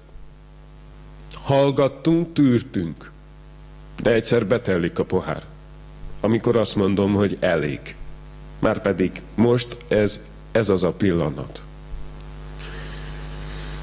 Volt 2013-ban, március 15-én egy történelmi pillanat. Amikor egész Kárpát-medencében egyedül Ungváron tartottuk meg a március 15-i ünnepséget. -25 fokban. Nagyon hideg volt, de akkor az ungvári magyarok, meg a ruszinok tanúbizonyságot tettek arról a nemzeti öntudatról, ami a szívükben él. Akkor a mi ünnepségünket megtámadták a nacionalisták. Körülbelül 100 ukrán nacionalista, teljesen le volt fedve az arcuk, különböző eszközökkel, pirotechnikával megtámadtak minket. Ha akkor a karhatalmi szervek nem választanak el tőlünk őket, akkor ott fizikai atrocitás lett volna.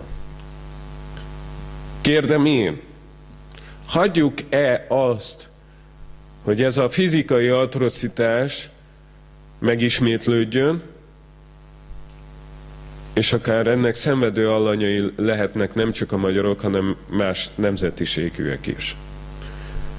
Kérdem én, hogy hagyjuk-e azt, hogy megismétlődjön a magyar tragédia, amikor ugyanis Kárpátaljáról 20 000 embert elvittek a gulágra.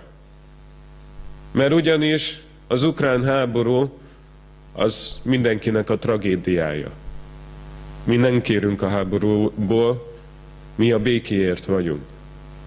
De amennyiben, hogyha passzív szemlélői leszünk ennek a folyamatnak, akkor könnyen megismétlődhet az, hogy 20 000 ember, 20 000 magyar, ruszin és más nemzetiségű barátaink elkerülnek a mészárszékre, és ott fogják az életüket hagyni. Kérdem én, hagyjuk-e azt, hogy ezek a politikai vezetők, akik generálták ezt a konfliktust, és veszélyeztetik Európát, hagyjuk, hogy felelősség nélkül megusszák? Márpedig ez nem úgy működik. Isten előtt kell felelniük minden egyes bűnükért. Isten előtt kell felelősségre vonni azokat az embereket, akik eddig felelősek emberek haláláért. Márpedig a hivatalos ukrán statisztika hazudik. Itt már nem csak 3500 katona haláláról beszélünk, hanem több 10 000-ről. Ők elhallgatják, próbálják megtéveszteni az európai közvéleményt, Európa felé a béke zászlaját mutogatják, eljátszák több sebből vérző országot, Oroszországot beállítják agresszornak, ami abszolút nem igaz, és közben próbálják a NATO-t berángatni egy harmadik világháborúba. Kérdem én, ez normális? Abszolút nem. Kérlek, gondoljatok bele abba, hogyha amennyiben Kijev tevékenysége sikeres lesz, milyen következményekkel járhat. Márpedig, hogyha a NATO-t belerángatják egy beavatkozásra, fegyveres beavatkozásra, akkor onnantól kezdve ez harmadik világháború. És onnantól kezdve, ugye, Oroszország rá lesz kényszerítve a válaszlépésre. Onnantól kezdve Magyarországnak számolnia kell egy 10 milliós hadsereggel, és onnantól kezdve Magyarországnak számolnia kell, hogy a világon Oroszország rendelkezik a második legfejlettebb haditechnikával. És nem csak Magyarországnak, Lengyelországnak, Szlovákiának, Romániának. Ha orosz agresszióról beszélünk, akkor miért nem beszélünk amerikai agresszióról? Miért nem vezetünk be szankciókat Amerika ellen?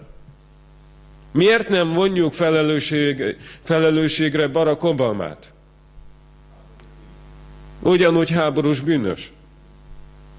Ha Oroszország tényleg agresszor lett volna, akkor már rég itt lett volna Budapesten. Felmerül a kérdés, hogy vajon mire vár? Ugye? Amikor ott jártam Szentpéterváron az unokatestvéremnél, és teljesen jogosan, tehát fel vannak háborodva az orosz egyszerű emberek. Ő mondta nekem, hogy Donetszben és Luganszban önkéntesek vannak. Az, hogy ők vittek magukkal orosz zászlót, meg egy kis arzenát, az már az ő felelősségük. De viszont a szlávoknál van egy összetartozás. A szláv az kiáll bárhol a világon a testvéreiért. És itt értem a szerbet, értem én a különböző nemzetiségeket, akik egy törzsből valók.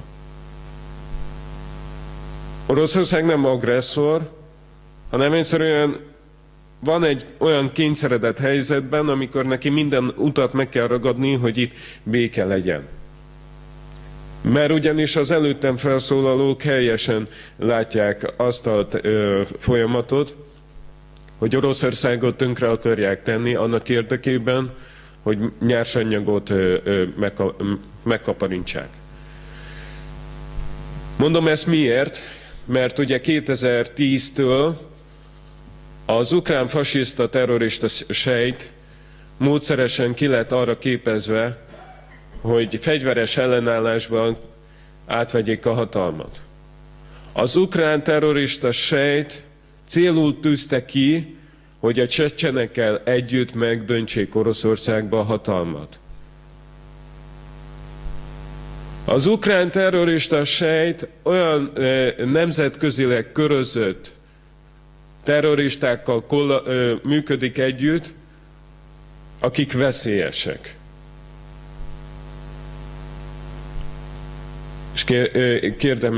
És így szeretném még egyszer hangsúlyozni, hogy az Európai Unió erről tudott.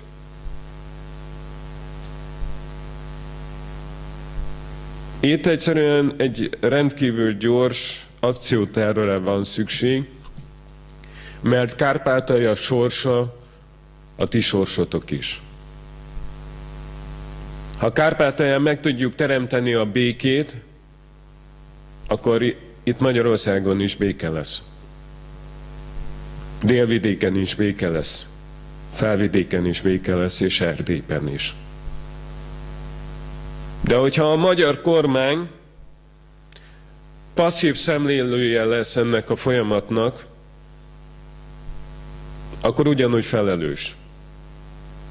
A Kárpátalján élő magyarokért, a jövőjükért, és hogyha nem foglal állást, akkor azt mondom, hogy vért tapad ugyanúgy az ő kezükhöz is.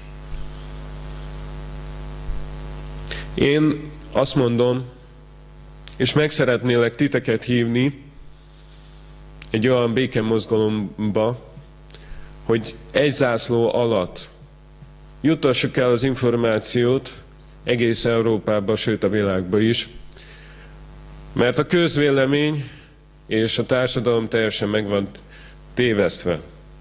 Itt módszeresen egy harmadik világigést akarnak gerjeszteni, aminek nekünk gátat kell vetni. Én azt mondom, hogy a folyamat elindult, lehet most itt a teremben egy páran vagyunk, de az információ és az internet meg egyéb eszközök segítségével holnapra akár 5000-en, vagy akár 10 000-en, vagy még többen leszünk. Én szeretném megragadni az alkalmat, hogy mindenkinek meg szeretném köszönni, hogy csatlakozott ehhez a kezdeményezéshez. Elnök úrnak meg külön meg szeretném köszönni, hogy megszervezte ezt az alkalmat, illetve az Összefogás Fórumának, Batyán úrnak is. Kárpátaljai magyarok köszönik!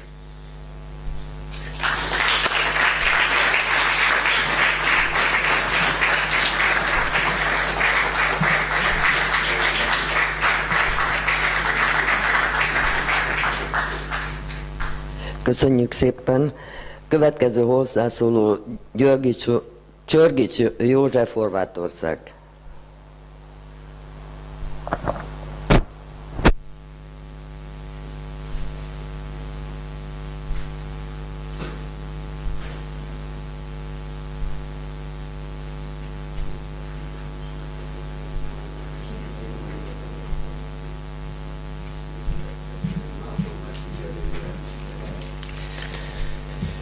Tisztelt barátaim, kedves házigazdák, én leírtam a felszólalásomat, hogy tartsam valahogy a meghatározott időt. Merre mozgassam le? Igen.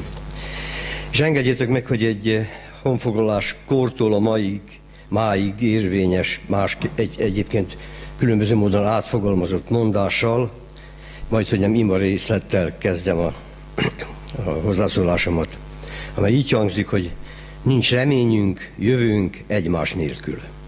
Ezzel a gondolattal kezdem a felszólalásomat, mert az ukrajnai magyar testvéreinkért és az ottani békéért történő mostani szervezkedést igen fontosnak tartom. A Kelet-Ukrajnában történtekkel kapcsolatban akarva, akaratlanul is a volt Jugoszlávia háborúja tolakszik érzelmi világomba. 1990-ben a Horvátországi Magyarok Szövetsége és a Horvátországi Magyar Néppárt közös aláírási akciót szervezett a Romániában élő magyarok, és név szerint Tőkés László helyzetének javítása érdekében. Fontos volt. 1991 és 93 között Fodó Sándor, a kárpátaljai KMKS akkori elnöke, több alkalommal járt nálunk a háborús övezetben. Ez is erősített bennünket. 1991-ben a délszláv háború kitörésékor az RMDS elnöksége adta ki az első Horvátországot és minket ebben együtt, Horvátország önállóságáról szóló nyilatkozatát, és ebben minket, a dél-baranyai és szlavóniai magyarokat féltő nyilatkozatát is. Magyarságunkban, szeretetünkben erősített meg bennünket ez a nyilatkozat, amely nyilatkozat lefordítva az akkori horvát írott sajtóban is megjelent. Mai összejövetelünk, kimondott féltő gondolatunk minden bizonnyal erősíteni fogja kárpátaljai magyarjainkat is. Szólni kell, mert idézem ugye költőt, bűnös, aki hallgat. Szólni kell, hogy tudjon az Ukrajnában élő magyarok helyzetéről a világ. Mert mit tud ezekről az eseményekről a Kárpát-medencei átlagember, az európaiakról, vagy a világ más részein élőkről nem is beszélve. Itt elmondtátok, hogy semmit. Illetve annyit, amennyit a többségében globális, kozmopolitika és kozmopolita tulajdonban és eszmeiségben működő tömegtájékoztatás felénk közvetít. Ezek pedig sohasem az igazságot, hanem az előre kiszámított hasznot, hatalmit, anyagit szolgálják. Jugoszlávia szétesése is a nyugati nagyhatalmak térfoglalását hozta magával. Egy újabb idézet Szenekától: a könnyű gond beszél, a súlyos szótlan. Magyarok halnak meg a keleten folyó háborúban. Súlyos gond, de még súlyosabb lehet, ahogy hallottuk, én is megerősíteném, előre le is írtam, ha az összetűzések országos szintű polgárháborúba vagy háború kiterjeszkedésébe torkolnának. Akkor már nem biztos, hogy hallathatnánk hangunkat. Most még mondhatjuk igazunkat, hogy olyan országok belső harcáról volt, vagy van szó, amelyeket a mostanihoz hasonló mesterségesen, életszerűtlenül létrehozott országok generáltak, szülnek ma is. Ezekhez a vérontásokhoz a magyaroknak semmi közük. Olyan országokról van szó, amelyekkel a mindenkori Magyarország semmilyen béke vagy egyéb szerződést nem kötött területeinkkel kapcsolatban. Mégis ilyen országokban élünk, és nem egy természetes egy magyarban. Idegen érdekekért pedig egyezek mindenkivel, én is megtapasztaltam a 3 éves háború és a 7 éves háború utáni időszakban, nem érdemes a vérünket ontani. Itt kell ismét szólnom a horvátországi magyarok 90-es évekbeli helyzetéről.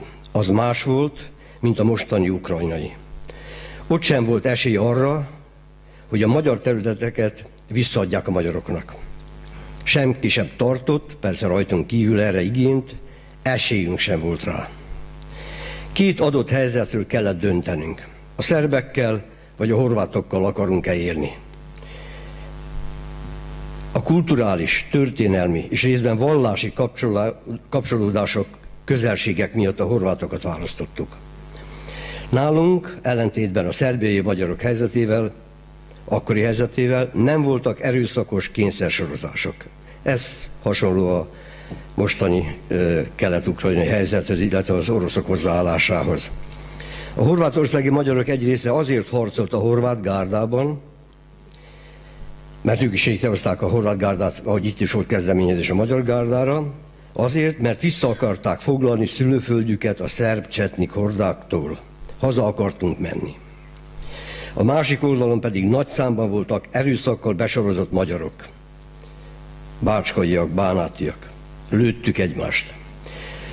Csak a magyarországi bulvár sajtó, a maguk köré mesterséges lila ködöt gyártó újságírók találták ki, hogy frontvonalon átkiabáló magyarok egymásra nem lőnek. Magyarok vattok, akkor nem lövünk. Ilyen nincs. A háborúban mindenki fél, és mindenki minden mozgó célpontra lő, mert életben akar maradni, haza akar menni. A hősök pedig legtöbbször kényszerhelyzetből születnek. Így volt ez nálunk is.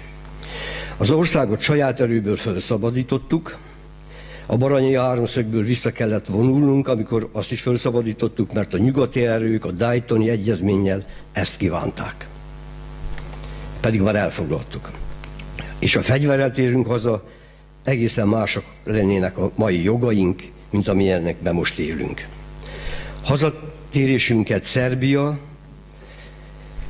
megszorításával, gazdasági intézkedésekkel próbálták biztosítani a nagyhatalmak.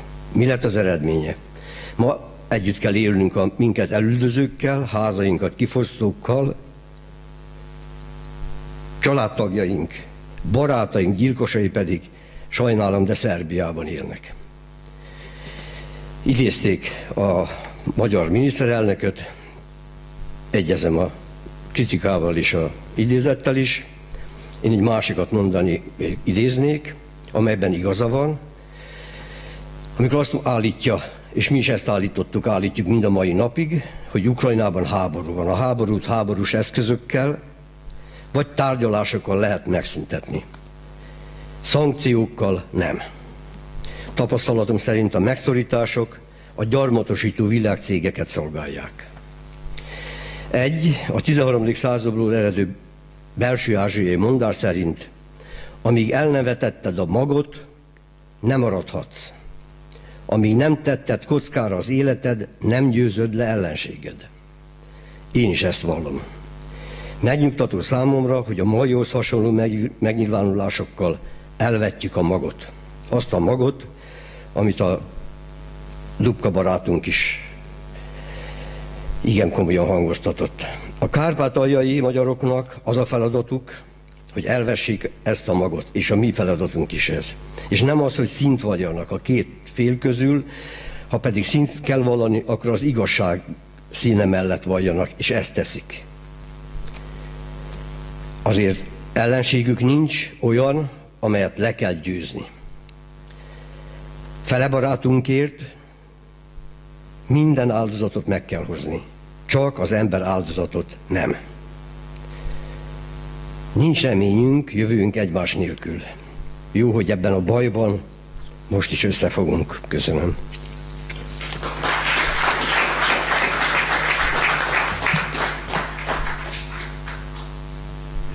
Köszönjük szépen. Következő hozzászóló Bottyány Zoltán úr az MVS részéről.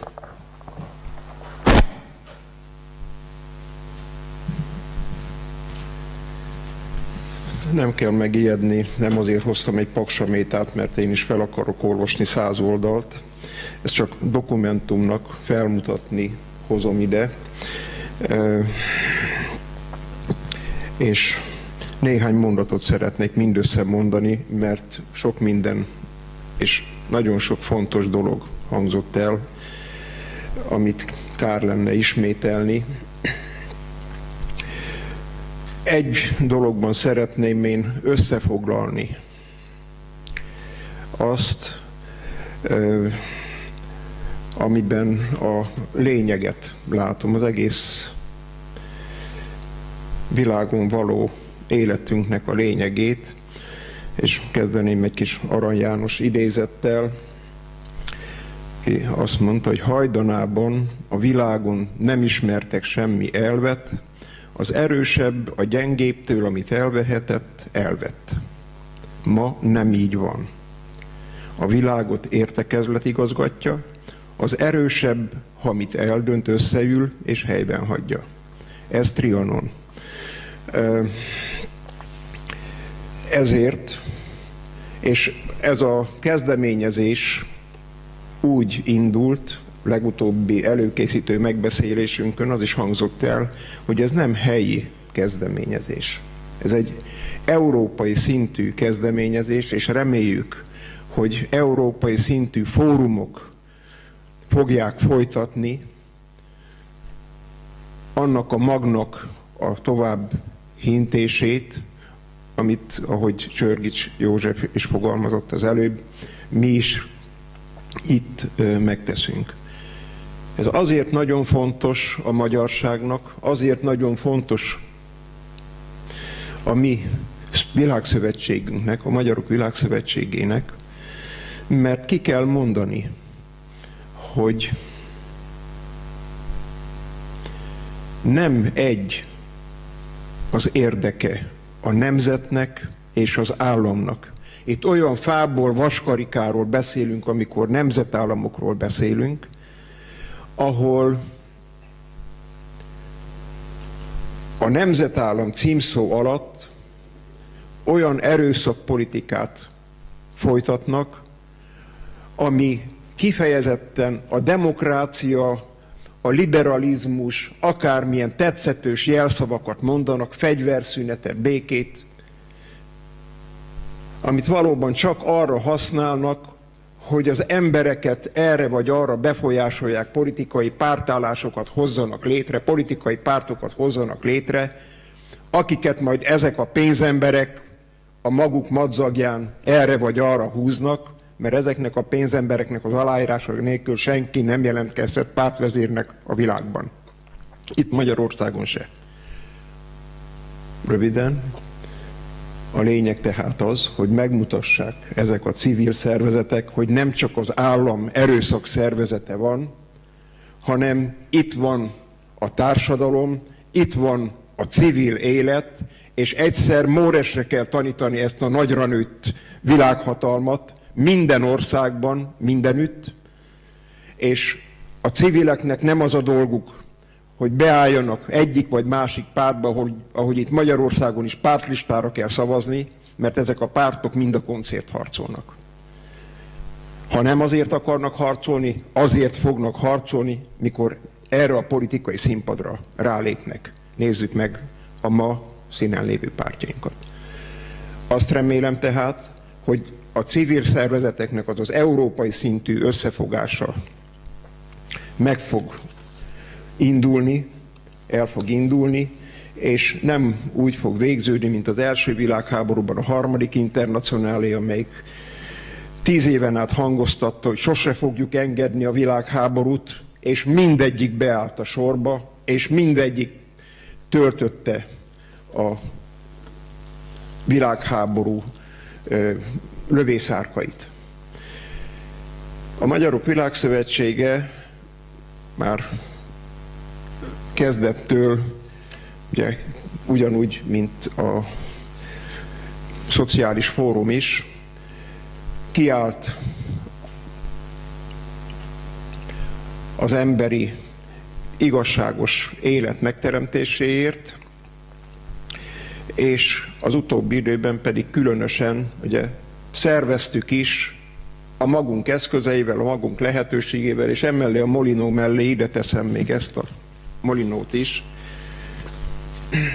amit már egyszer egy tévés adásban felmutattam, és amihez mi már hónapok óta gyűjtjük az aláírást, tehát hogy ne vigyék a kárpátaljai magyarokat, magyar fiatalokat ágyútölteléknek az ukrajnai konfliktusba. Ezt a Molinót azóta utcai aláírás gyűjtéssel állandóan támogatjuk, csak legutóbb is itt a metró aluljáróban naponta több százan azonnal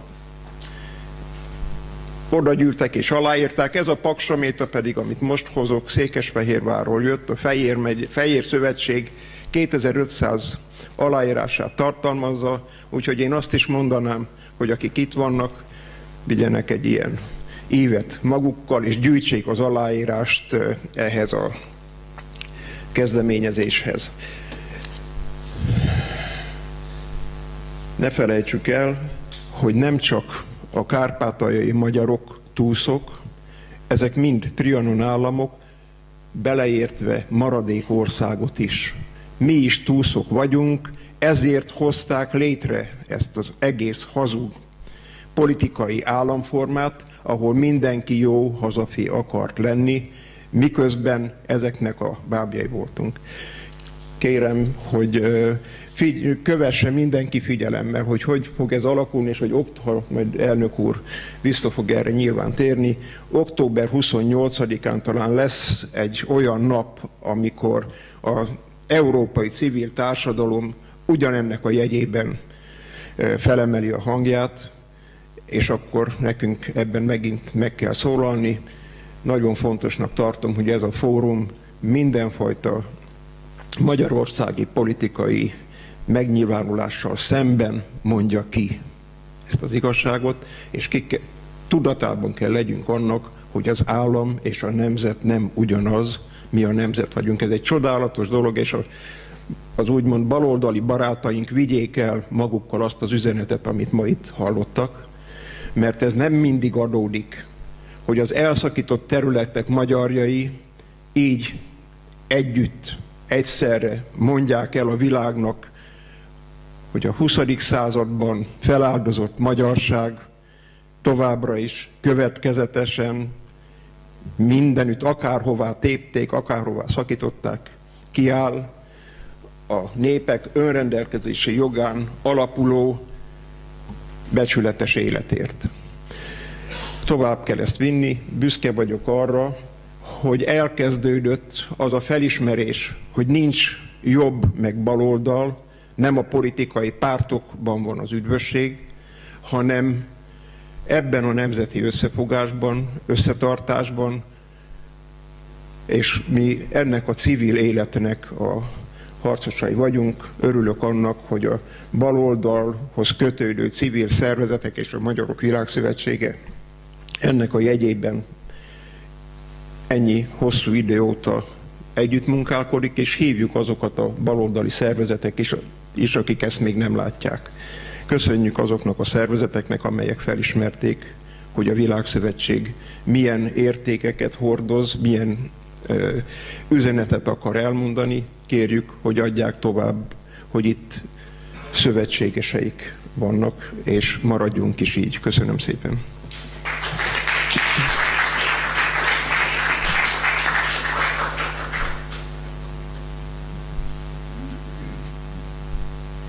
Köszönjük szépen. Kincsesné Szálca Mária Hábel György üzenetét szeretné elmondani.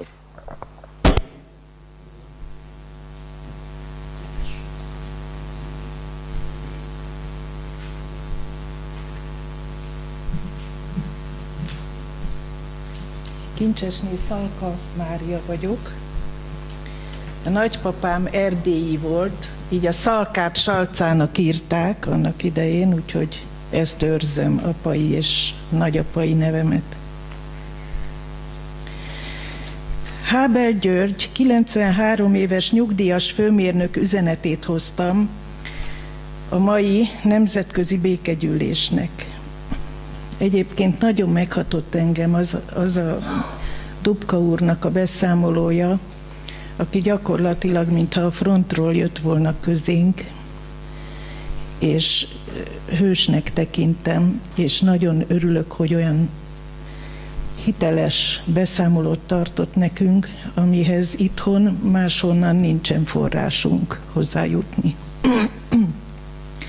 Hábel György Kárpátalján is gyakran járt, csehszlovák, magyar, szovjet és ukrán időben, sokat foglalkozik Kárpátalja történetével, és jól ismeri az ottani viszonyokat. Azt kérte, hogy olvassam fel, tolmácsoljam a véleményét, mert mozgássérült állapota miatt nem tudott eljönni. A rucinok a fehér horvát nemzet tagjai, és az ukránokhoz semmi közük nincs történelmük kapcsán.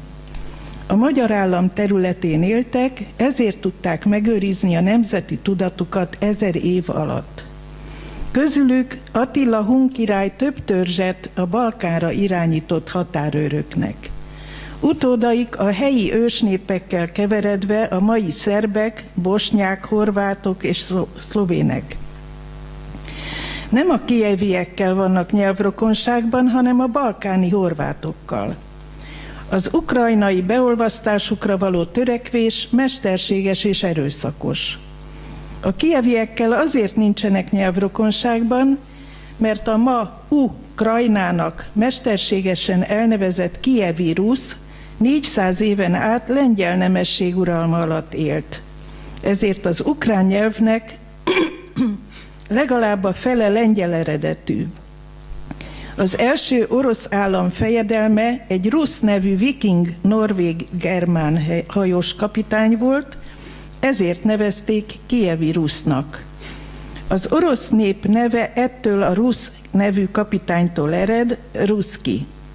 A kijeviek, pontosabban a zaporozsgyai kozákok, a török-tatár előnyomulás miatt védelmük érdekében csatlakoztak a moszkvai orosz fejedelemséghez, ezért volt annyi háború az oroszok, a lengyelek és az ukránok között.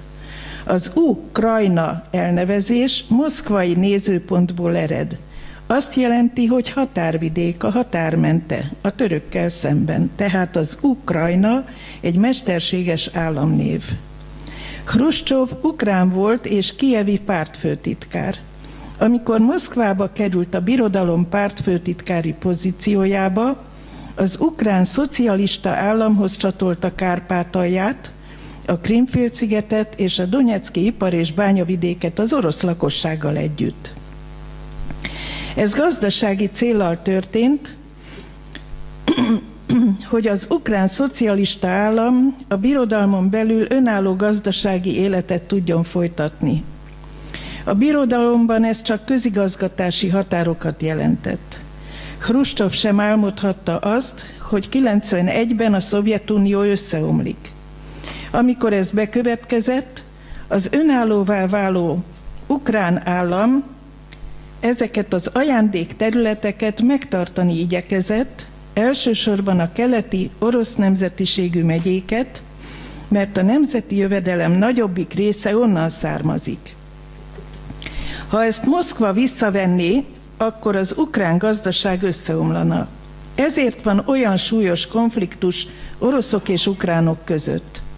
Kijev azonban 37 évi önállóság alatt sosem döbbent rá arra, hogy sok nemzetiségű és különböző történelmi korszakokból összetákolt állam, és ha meg akarja őrizni önállóságát, ha Kijev észnél van, akkor ezeknek a területeknek teljes területi autonómiát kellett volna adnia. Kijev nagyon nagy hibát követett el azzal, hogy időben nem adta meg ezeket a területi autonómiákat, tehát ne csodálkozzék, hogy ilyen súlyos belső konfliktus alakult ki náluk.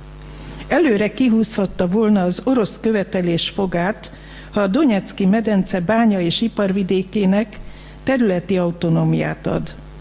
Kárpátalján sem a magyaroknak, sem a románoknak, legkevésbé a többségi ruszin nemzetnek nem hajlandók megadni a területi autonómiát. A ruszinoknak nem ukrán nyelvű autonómia kell, hanem állítsák helyre a fehér-horvát nemzet nyelvét. Egész Kárpátaljának meg kell adni a maximális területi autonómiát, hiszen Kárpátalja kapu Európa felé. Erre a mai napig sem voltak képesek rádöbbenni. Kijev azzal is súlyos hibát követett el, hogy a gazdasági életét nem tudta megszervezni, túlságosan sok volt a korrupció, és most tartja a markát, hogy Oroszországgal szemben Európa védelmezze meg, pénzügyi kölcsönök adományozásával és NATO katonai segítséggel. Hogyan akar az ukrán hadsereg sikeresen szembeszállni az oroszokkal, ha sok katonája egyszerűen átáll az oroszok oldalára? Ez is bizonyítja, hogy Ukrajnában politikailag is súlyos hibák léteznek. Ennyi volt, amit tegnap este lediktált nekem telefonon Hábel György, hogy önökkel megismertessem. Köszönöm szépen, hogy meghallgattak.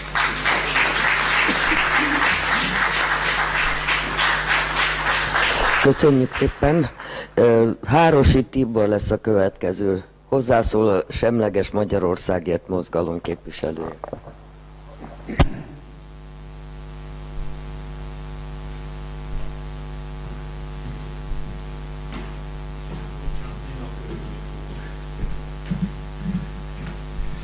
Hárosi Tibor vagyok, szeretettel köszöntök mindenkit, én itt lakom Magyarországon, somogyi születésű vagyok egyébként. Bocsánat, nevem 95-ig Holzer Tibor volt, Hárosi Holzer Tibor néven szoktam magamat apostrofálni, ennek annyi a jelentősége, még a régi rendszerben, 80-as évektől kezdve létezett egy európai nukleáris leszerelési mozgalom, meg egy európai békemozgalom. Én abban voltam eléggé aktív résztvevő. Volt egy magyarországi leképeződése is, azt úgy hívták, hogy Dialógus békemozgalom. Bocsánat, most van, hogy pörgök. Ez is próbált együttműködni az európai békemozgalom, aztán a rendszerváltás után kiderült, hogy nagyrészt ügynökökből állt az egész, de hát valamit talán így is elért. A lényeg, valahol a mostani ukrajnai konfliktus gyökere onnan ered, hogy az a nukleáris leszerelés, amit Gorbacsov és annak idején még régen tető alá hozott, csak részben volt írásba foglalva, volt egy le nem írt, szóban megállapodott része, hogy a katonai tömbök nagyjából egy területen maradnak, és az akkori status quót próbáljuk megőrizni úgy, hogy az atomfegyverek számát, szintjét csökkentjük egy racionális vagy irracionális szintre. Az akkori szint az teljesen irracionális volt, 10 000-ével álltak szemben az atomrakéták. Hát ezt most lecsökkentették pár ezres szintre, de a probléma ott történt, hogy a NATO elkezdett kelet felé terjeszkedni, És itt jön be az, hogy a nyugat-európai és a kelet-európai politikai gondolkodás kicsit különbözik. Nyugat-európában tudják, hogy minden megoldást fel lehet rúgni, semmi nem számít. Ami papíron konkrétan le van írva, azt esetleg oda lehet dörgölni a szerződő fél óra alá, és talán azt érvényesíteni lehet. Ami nincs leírva, az tulajdonképpen nincs. Ez nagyon bejött annak idején még a második világháború kezdetén is. Csehszlovákiának ígértek a nyugatiak mindenféle védelmet Hitler ellen, aztán cserbehagyták. A lengyeleknek volt egy leírt szerződésük Franciaország és Anglia felé, hogy ha őket támadás érje, akkor Anglia-Franciaország beavatkozik. Ezt érvényesíteni tudták annak idején. Na most a jelen helyzetben az ugye le van írva, hogy kinek mennyi atomrakétája lehet, az nem volt leírva, hogy kinek mennyi elhárító rendszere lehet, és az hol lehet, és a NATO ezeket vitte egyre közelebb Oroszországhoz, és aztán elérkezett a pont, amikor már a putyini Oroszország azt mondta, hogy most már ezt nem tűrheti tovább, és akkor következett be a Krím-félszigetnek egy ilyen tulajdonképpen békés megszállása, vagy visszacsatolása Oroszországhoz, amit viszont a nyugat kvázi casus bellinek tekint, mert volt egy budapesti egyezmény, egy szerződés, ennek annyi köze van Budapesthez, hogy itt írtak alá, amiben Anglia, Egyesült Államok és Oroszország garantálják Ukrajna területi egységét és határait cserébe azért, hogy az ukránok lemondanak az atomfegyvereikről. Na most itt van az az érvelés, amit a nyugat állandóan hangoztat, hogy bejött a reflex, hogy Oroszország az agresszor, mert hogy egy ilyen leírt szerződést, amiben ő garantálta Ukrajna területi egységét, ő felrúgott, és innentől kezdve Putyin az ördög, és minden megengedett ellene, és tulajdonképpen innentől kezdve azt is lehet mondani, hogy lehet, hogy már elkezdődött a 3. világháború, csak még nem mondta be a televízió, mert a helyzet az tényleg olyan, hogy ha nem lenne egy teljesen józan mérsékelt orosz politika, akkor már eszkalálódott volna a helyzet. Na most, hogy jön ez ide, ez az egész? Hát úgy, hogy ez az egész Kárpátalja népére, meg egyébként teljes Ukrajnára, meg az orosz népre, meg az egész világra teljesen tragikus. Egyelőre nem látszik az a fórum, amelyik a békés megoldást koordinálná, mert józan emberek azért mindenhol vannak, keleten és nyugaton is, és próbálják a dolgokat valahogy mederben tartani, csak nincs meg az a közvetítő mechanizmus, ahol ezek igazából meg tudnák tárgyalni a dolgot. Ebbe ez NATO, ez a Minszki találkozó, stb. Próbálja csinálni a dolgot, de ez bármikor, bármelyik fél, hát főleg a NATO, mert az próbálja a dolgokat eszkalálni, illetve az amerikai politika, Victoria Fakeu Nuland, ahogy most már hívják, meg hasonló politikusok próbálják a dolgokat rossz irányba terelni, és nincs az a szervezett mechanizmus, amelyik talán egyen meglátásom szerint ezt meg tudná állítani. Amit mi itt jelenleg tehetünk, az, hogy összehívták a szervezők ezt a konferenciát, és ezúttal is szeretném megköszönni nekik ezt és a lehetőséget, hogy itt szót kapok. Amit szeretnék konkrétan mondani, beszéltem itt előbb Dubka úrral, akinek személyében az első igazi Kárpátaljával tudtam erről beszélni. Én pár hete elindítottam egy javaslatot, hát ilyen gyűléseken, fórumokon, mint javaslat mondom el, hogy a kárpátaljai nemzetiségi béke megőrzése érdekében, ami hál' Isten jelenleg még fönnáll, mi alatt most itt a magyar kormányt meg a magyar parlamentet értem, amit esetleg mi rá tudnánk erre szorítani, annyit tudnánk tenni, hogy kibocsátanánk egy ruszin igazolványt, egy kárpátaljai román igazolványt és egy kárpátaljai szlovák igazolványt, ugyanolyat, mint hogy van ugye az a magyar igazolvány, aminek tulajdonképpen csak ilyen szimbolikus haszna van, meg némi kedvezményt lehet vele igénybe venni, azt hiszem ingyen meg lehet nézni a Szent Koronát, meg valami utazási kedvezmény jár hozzá, de egy kicsit talán föl lehet használni a könnyített állampolgárság megszerzésénél is. Ha egy ilyet a magyar állam kibocsájtana, és azt mondaná, hogy azok a ruszinok, kárpátaljai szlovákok, kárpátaljai románok, akik igazolni tudják, hogy ők tényleg ezek, kapnának ilyen igazolványt, és ők akkor könnyített módon juthatnának hozzá a magyar állampolgársághoz, amit ugye kérhetne mindenki, aki annak idején a Magyarország területén bíró élő ősökkel rendelkezik, csak akkor neki igazolni kell, ha jól tudom, remélem nem tévedek, hogy magyarul tud beszélni. Na most ebben az esetben elég lenne az, hogy valaki ruszinul tud. Tehát Magyarországon el van ismerve a ruszin nyelv, ismerjük el államnyelvnek a ruszin nyelvet, és aki ruszinul tud, ruszin nemzetiségű, az kérhessen magyar állampolgárságot.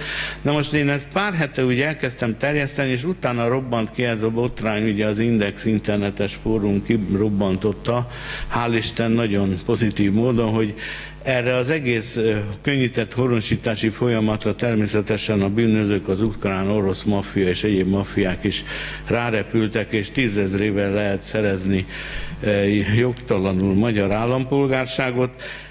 Talán ennek a botránynak annyi hozadéka lesz, hogy esetleg ez a gyakorlat egy kicsit visszaszorul. Teljes mértékben nem hiszem, hogy bármikor is vissza fog szorulni. Különösen, hogyha meggondoljuk, hogy egyébként is lehet magyar állampolgárságot pénzért is venni, bizonyos befektetési kötvények megvásárlásával, meg hát egyéb módon is, de talán mi alatt most mindig idézőben azt értem, a magyar állam, a mindenkori magyar állam, magyar kormány, magyar parlament, akinek elvileg ugye a magyar nemzetet kéne képviselni, ennyit tudna tenni innen konkrétan azért, hogy a kárpátaljaiak helyzete konkrétan jobb legyen. Aztán magas politikai szinten természetesen többet is tudna tenni, például egy ilyet le tudna tenni, hogy semleges lenne Magyarország, kilépne a NATO-ból, hogy legalábbis a NATO-n belül egy ilyen semleges politikai álláspontot foglalna el, de ez egy másik szint, természetesen ezért is jó lenne, hogyha minél többen valamit tennénk és sikert érnénk el, hát egyelőre még nagyon kezdetén vagyunk a dolognak. Amit én kérek, és rögtön be is fejezem, tessenek szívesen ezt végig gondolni, hogy ez a javaslat önök szerint jó-e, nem jó, érdemes-e támogatni, milyen lehetséges következményei vannak, voltak, lesznek, és érdemes-e vele foglalkozni, és minden visszajelzést szeretettel fogadok, és még egyszer köszönöm a lehetőséget, hogy ezt itt elmondhattam. Köszönöm szépen.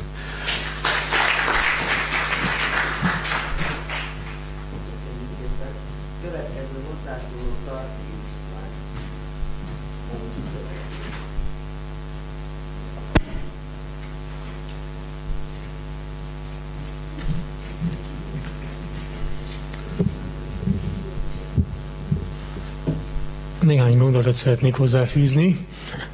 Vélemény szerint már dúl a harmadik világháború, ezt globalizációnak nevezik.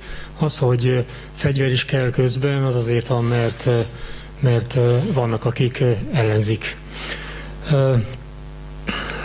Úgy gondolom, hogy nem lehetünk semlegesek. Nekünk zászlót kell bontanunk, valahova le kell tennünk a voksunkat. Itt elhangzott, hogy baloldal, jobb oldal. Egyetértek azzal, hogy nincs jobb és baloldal. Az emberek információ hiánya hozza ezt. Minden embernek egyéniséggé kellene válnia, ez a globális világ ez nem azt szeretné, rabszolgákat szeretne, meg engedelmes dolgozókat, rabszolgákat. Mostanság már 8. alkalommal voltam a Szabadság téren, van ott egy beszélgetés esténként, hétközben, a német megszállás emlékművel kapcsolatban egy zsidó közösség ott folyamatosan beszélget. Most én már 8. alkalommal voltam ott, és minden alkalommal hozzászóltam. De valahol mindig az van, hogy nem lehet befejezni a mondatot, mert sérti bizonyos hogy is mondjam csak, sérti az érdekeiket azoknak az embereknek, akik ezt a világot létrehozták. Ott a legutolsó alkalommal volt egy ember, aki azt mondta, hogy ő ateista. És akkor megkérdeztem, mondtam, hogy amikor hozzászóltam, hogy az is egy vallás. Ő azt vallja, hogy Isten nincs. Másik ember azt mondja, hogy van Isten. Úgy gondolom, hogy az az ember, aki emberséges és segítőkész, az bőven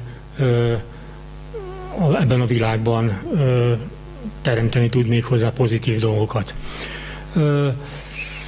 Ajánlom önöknek, és azt akarom ebből kihozni, hogy nincs párbeszéd, tehát hogy egyre többen menjünk el és beszélgessünk, és kérdezzünk rá dolgokra.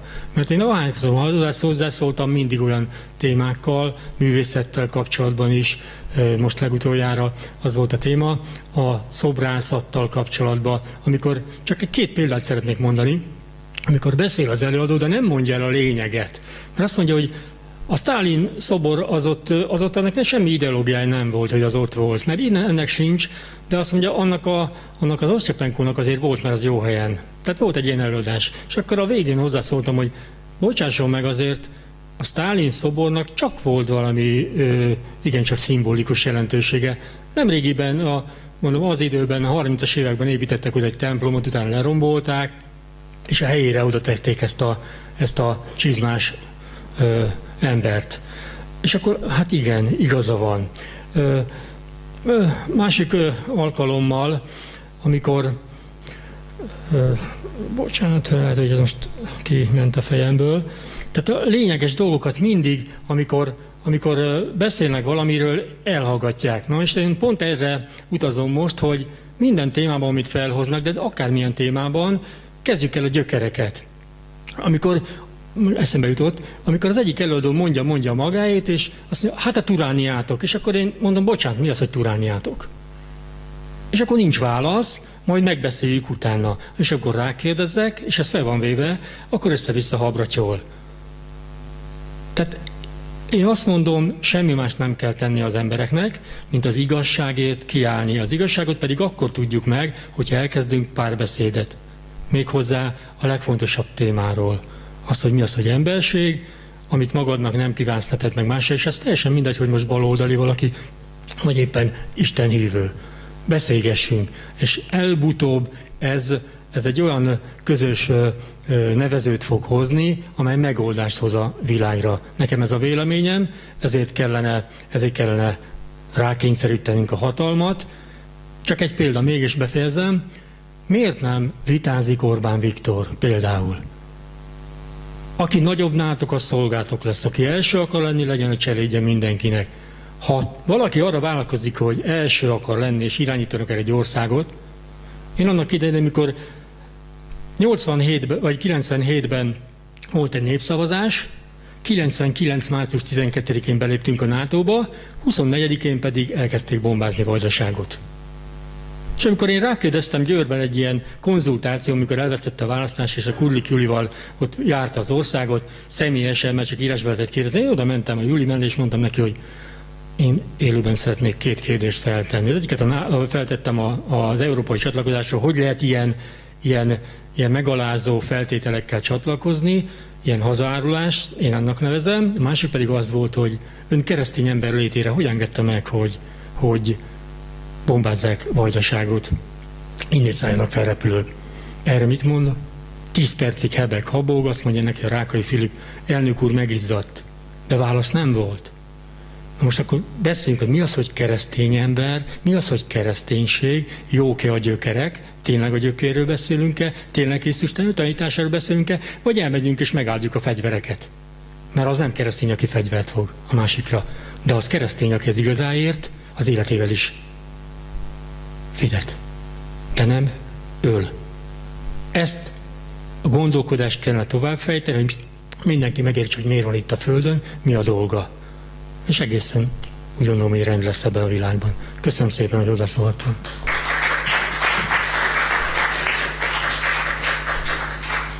Köszönjük szépen. Valaki kíván még hozzászólni?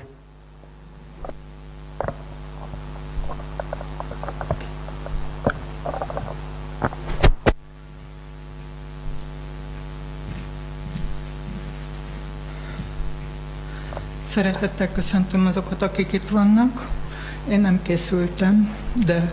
Elnézést, legyen szíves bemutatkozni. Nevem Kis Anna Mária, 56-ban születtem, úgyhogy édesapám után forradalmi kislány vagyok, és én gyakorlati dolgot szeretnék mondani. 16 évvel ezelőtt a Jóisten elhívott az ő közvetlen szolgálatára, előtte egyszerű ember voltam, mint a többi, és akkor elkezdtem kutatni, hogy ki vagyok én, mint ember, miért vagyok itt a Földön, folytatva az előző gondolatot, és akkor jöttem rá, hogy ami a Bibliában van írva, hogy minden ember egy világ. Én ezt megtapasztaltam, mert eléltem a legmagasabb szellemszintet 2009-ben. Tehát úgy képzeljük el, hogy én vagyok minden. Bennem van mindenki. Minden ember, minden bolygó, minden föld, minden galaxis, minden bennem van. Én nekem így teljes mértékben kitágult a tudatom. És akkor egyszer jön a testvérem hozzám, aki 20 évig szívta a vérem, örökké följelentett, és akkor mondom neki, te nem is az én testvérem vagy, belőled a szürkék ugatnak kifele, de ezt a szót használtam, mert tényleg nagyon haragudtunk egymásra, sokáig nagyon szivatott, és elfordult a bátyám, aki 4 évvel idősebb nálam, és azt mondta, hogy nincsenek is szürkék. És akkor elkezdtem gondolkozni, hogy van ez? Ha én vagyok a világ, bennem van minden, akkor bennem van a bátyám, és bennem van a bátyámban lévő szürkék. Akkor mégis hogy működik ez az egész? És akkor jött egy ilyen indián mese elém, hogy ugye van 2 oroszlán minden emberben, és hogy te melyiket eteted? Van a jó, az intuitív, a segítőkész, az, aki empatikus a másikkal, aki jót akar, és van a gonosz, aki mindent akar, ami a tiéd. Tehát van a jobb agyféltekénk, meg van a bal agyféltekénk. És ha én vagyok a világ, és bennem van a jó, meg a rossz közti választási lehetőség, akkor ki dönti el azt, hogy én milyen legyek? Én döntöm el? Én döntöm el. Ez most, hogy mi emberek milyenek vagyunk, ez függ a leszületési időpontunktól, hogy hányszor voltunk a Földön. Ez meghatározza azt, hogy te melyik nemzetségbe születsz le, mert hogyha nagyon sokszor születsz le, én az 1916. leszületésemben vagyok, ezt a Raziel arkangyaltól tudom, nem magamtól. Tehát amikor már te magyarnak születsz le, akkor neked már a legmagasabb szellemszinten kell, hogy legyél, azért születhetsz magyarnak. Tehát amikor megszületünk embernek, van egy ilyen tanulási létre, és amikor magyarnak születünk, az a legmagasabb szellemszint. Tehát a Kárpát-medencét azok a lelkek közössége alkotja, akik a legmagasabb szellemszintet érték el már a földre születésük folyamán. Tehát nekünk, magyaroknak van egy küldetésünk. Azért a béketeremtés a küldetésünk, hogy tanítsuk a többi nemzeteket, tehát az alacsonyabb szellemszinten lévő embereket. Én tudom a módját, hogy hogyan tudunk fegyver nélkül védekezni, ez a teremtésünk. Mert nekünk az agyunk már úgy szolgál, hogy a kigondolt gondolatunk, a kimondott szavunk teremtő erővel rendelkezik. Itt is akartak polgárháborút már 2009-ben, tudjuk, hogy voltak a cigánygyilkosságok. Most azt egy levelet, amikor az anyát megölték, hát azt én írtam, mert pont akkor volt kitágulva a tudatom, hát nem tehetek róla, ez olyan kényszer dolog volt, és akkor abba hagyták a cigányok gyilkolását, 1,5 évig a 100 rendőr nem tudta megoldani, én csak egy levelet írtam, és akkor belátták, hogy talán mégse kellene ezt tovább csinálni, így elmaradt a polgárháború nálunk. Én azóta rendszeresen meditálok, meditálásra biztatok embereket, de ezt nevezhetjük imának, nevezhetjük éneklésnek. Az a lényeg, hogy pozitív, életigenlő gondolatokat kell kiküldeni a kollektív tudatba. Ez a fegyverünk. Tehát meg tudjuk mi védeni magunkat, és nálunk nincs is baj, hogyha látjátok, mert körülöttünk forrong a világ, hiába akartak nálunk balhét, nem jött össze, mert sokan vagyunk, akik imádkozunk. Tavaly, mikor a Duna áradása volt, akkor valaki bemérte, hogy 600 000-en imádkoztunk, ilyen ezoterikus körökből emberek, azért, hogy a Duna benne maradjon a medrébe. Na most, amikor nekem a bátyámmal problémám volt, ugye 20 évig szívta a vérem, bíróságra rángatott meg minden, és akkor ment ez a meditációs ének, és váltottam az Om Mani Padme Húrról Bagdi Bellának egy magyar szövegű dalára, az van bennem, hogy testvérem, neked adom az örömöt és a békét. És ahogy ezt énekeltem, 3 hónap után megjelent a bátyám, mint hogy mi se történt volna, szent és békesség van köztünk. Tehát a megoldást abban látom, hogy az ellenségeinkre, akik alacsonyabb szellemszinten vannak, mint mi magyar emberek, áldást és szeretetet kell rájuk küldeni. Aki érti, érti, nem tudok más megoldást, de védenünk kell az életteret, mert Isten maga az élet, minden, ami van, Istenből van, mindenki az Isten része, nevezhetjük ezt más vallások szerint másnak, hülyeség a vallás egyébként. Ez a római katolikus vallás, amiben én felnőttem, ez engem majdnem megölt. Még megoldásnak szeretném, ha levennék az embert a keresztről, mert a Kárpát-medencébe a Szent-György vonalak le vannak blokkolva a halott ember ábrázolásával. Na most ez fekete mágia, ez a legnagyobb fekete mágia. Meg amikor viszik a meghalt, megfeszített embert, hát el tudja azt valaki képzelni, hogy az Isten gyerekgyilkos, hogy leküldi a fiát azért, hogy meghalljon értünk, meg hogy majd megvált bennünket. Most például a mi falunkban csinálják ezt a... Lejárt. Elmondtam a lényeget, aki akar imádkozni. 3 időpont van kijelölve, este 21 óra ez a legerősebb, itt vagyunk a legtöbben, de déli 12 óra és reggel 6 óra az még, amikor elképzeljük a békét. Köszönöm.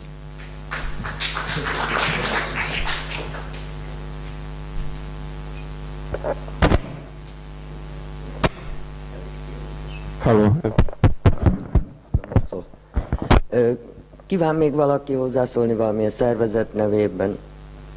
Akkor lezárnám a mai tanácskozást. Még annyit mondanék, hogy érkeztek üzenetek a békekonferenciára.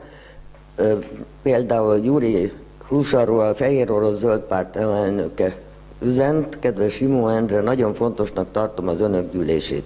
Fehér orosz emberek békét akarnak Ukrajnában. Legjobbakat kívánom önöknek. Volodymyr Szadnicki, az IMA, a Világbékért Társaság ukrajnai képviselői, és egyetért, sajnos nem tudott eljönni, mert nincs pénze vonatjegyre. Kalinowski Plósa, kapcsolatom van a kárpátaljai közösséggel Uzsgorodban, szolidaritásokról biztosítom önöket. Azt hiszem, ez a mai tanácskozás ez arra nagyon jó volt, hogy megismerjük mindenkinek az álláspontját, és a békekört ki tudjuk szélesíteni ezeknek a szempontoknak az alapján, és a külhoni magyarokkal is bevonva a munkánkba. Nagyon szépen köszönöm a részvételüket, hát remélem legközelebb is, hogyha lesz valami megmozdulás, akkor találkozunk.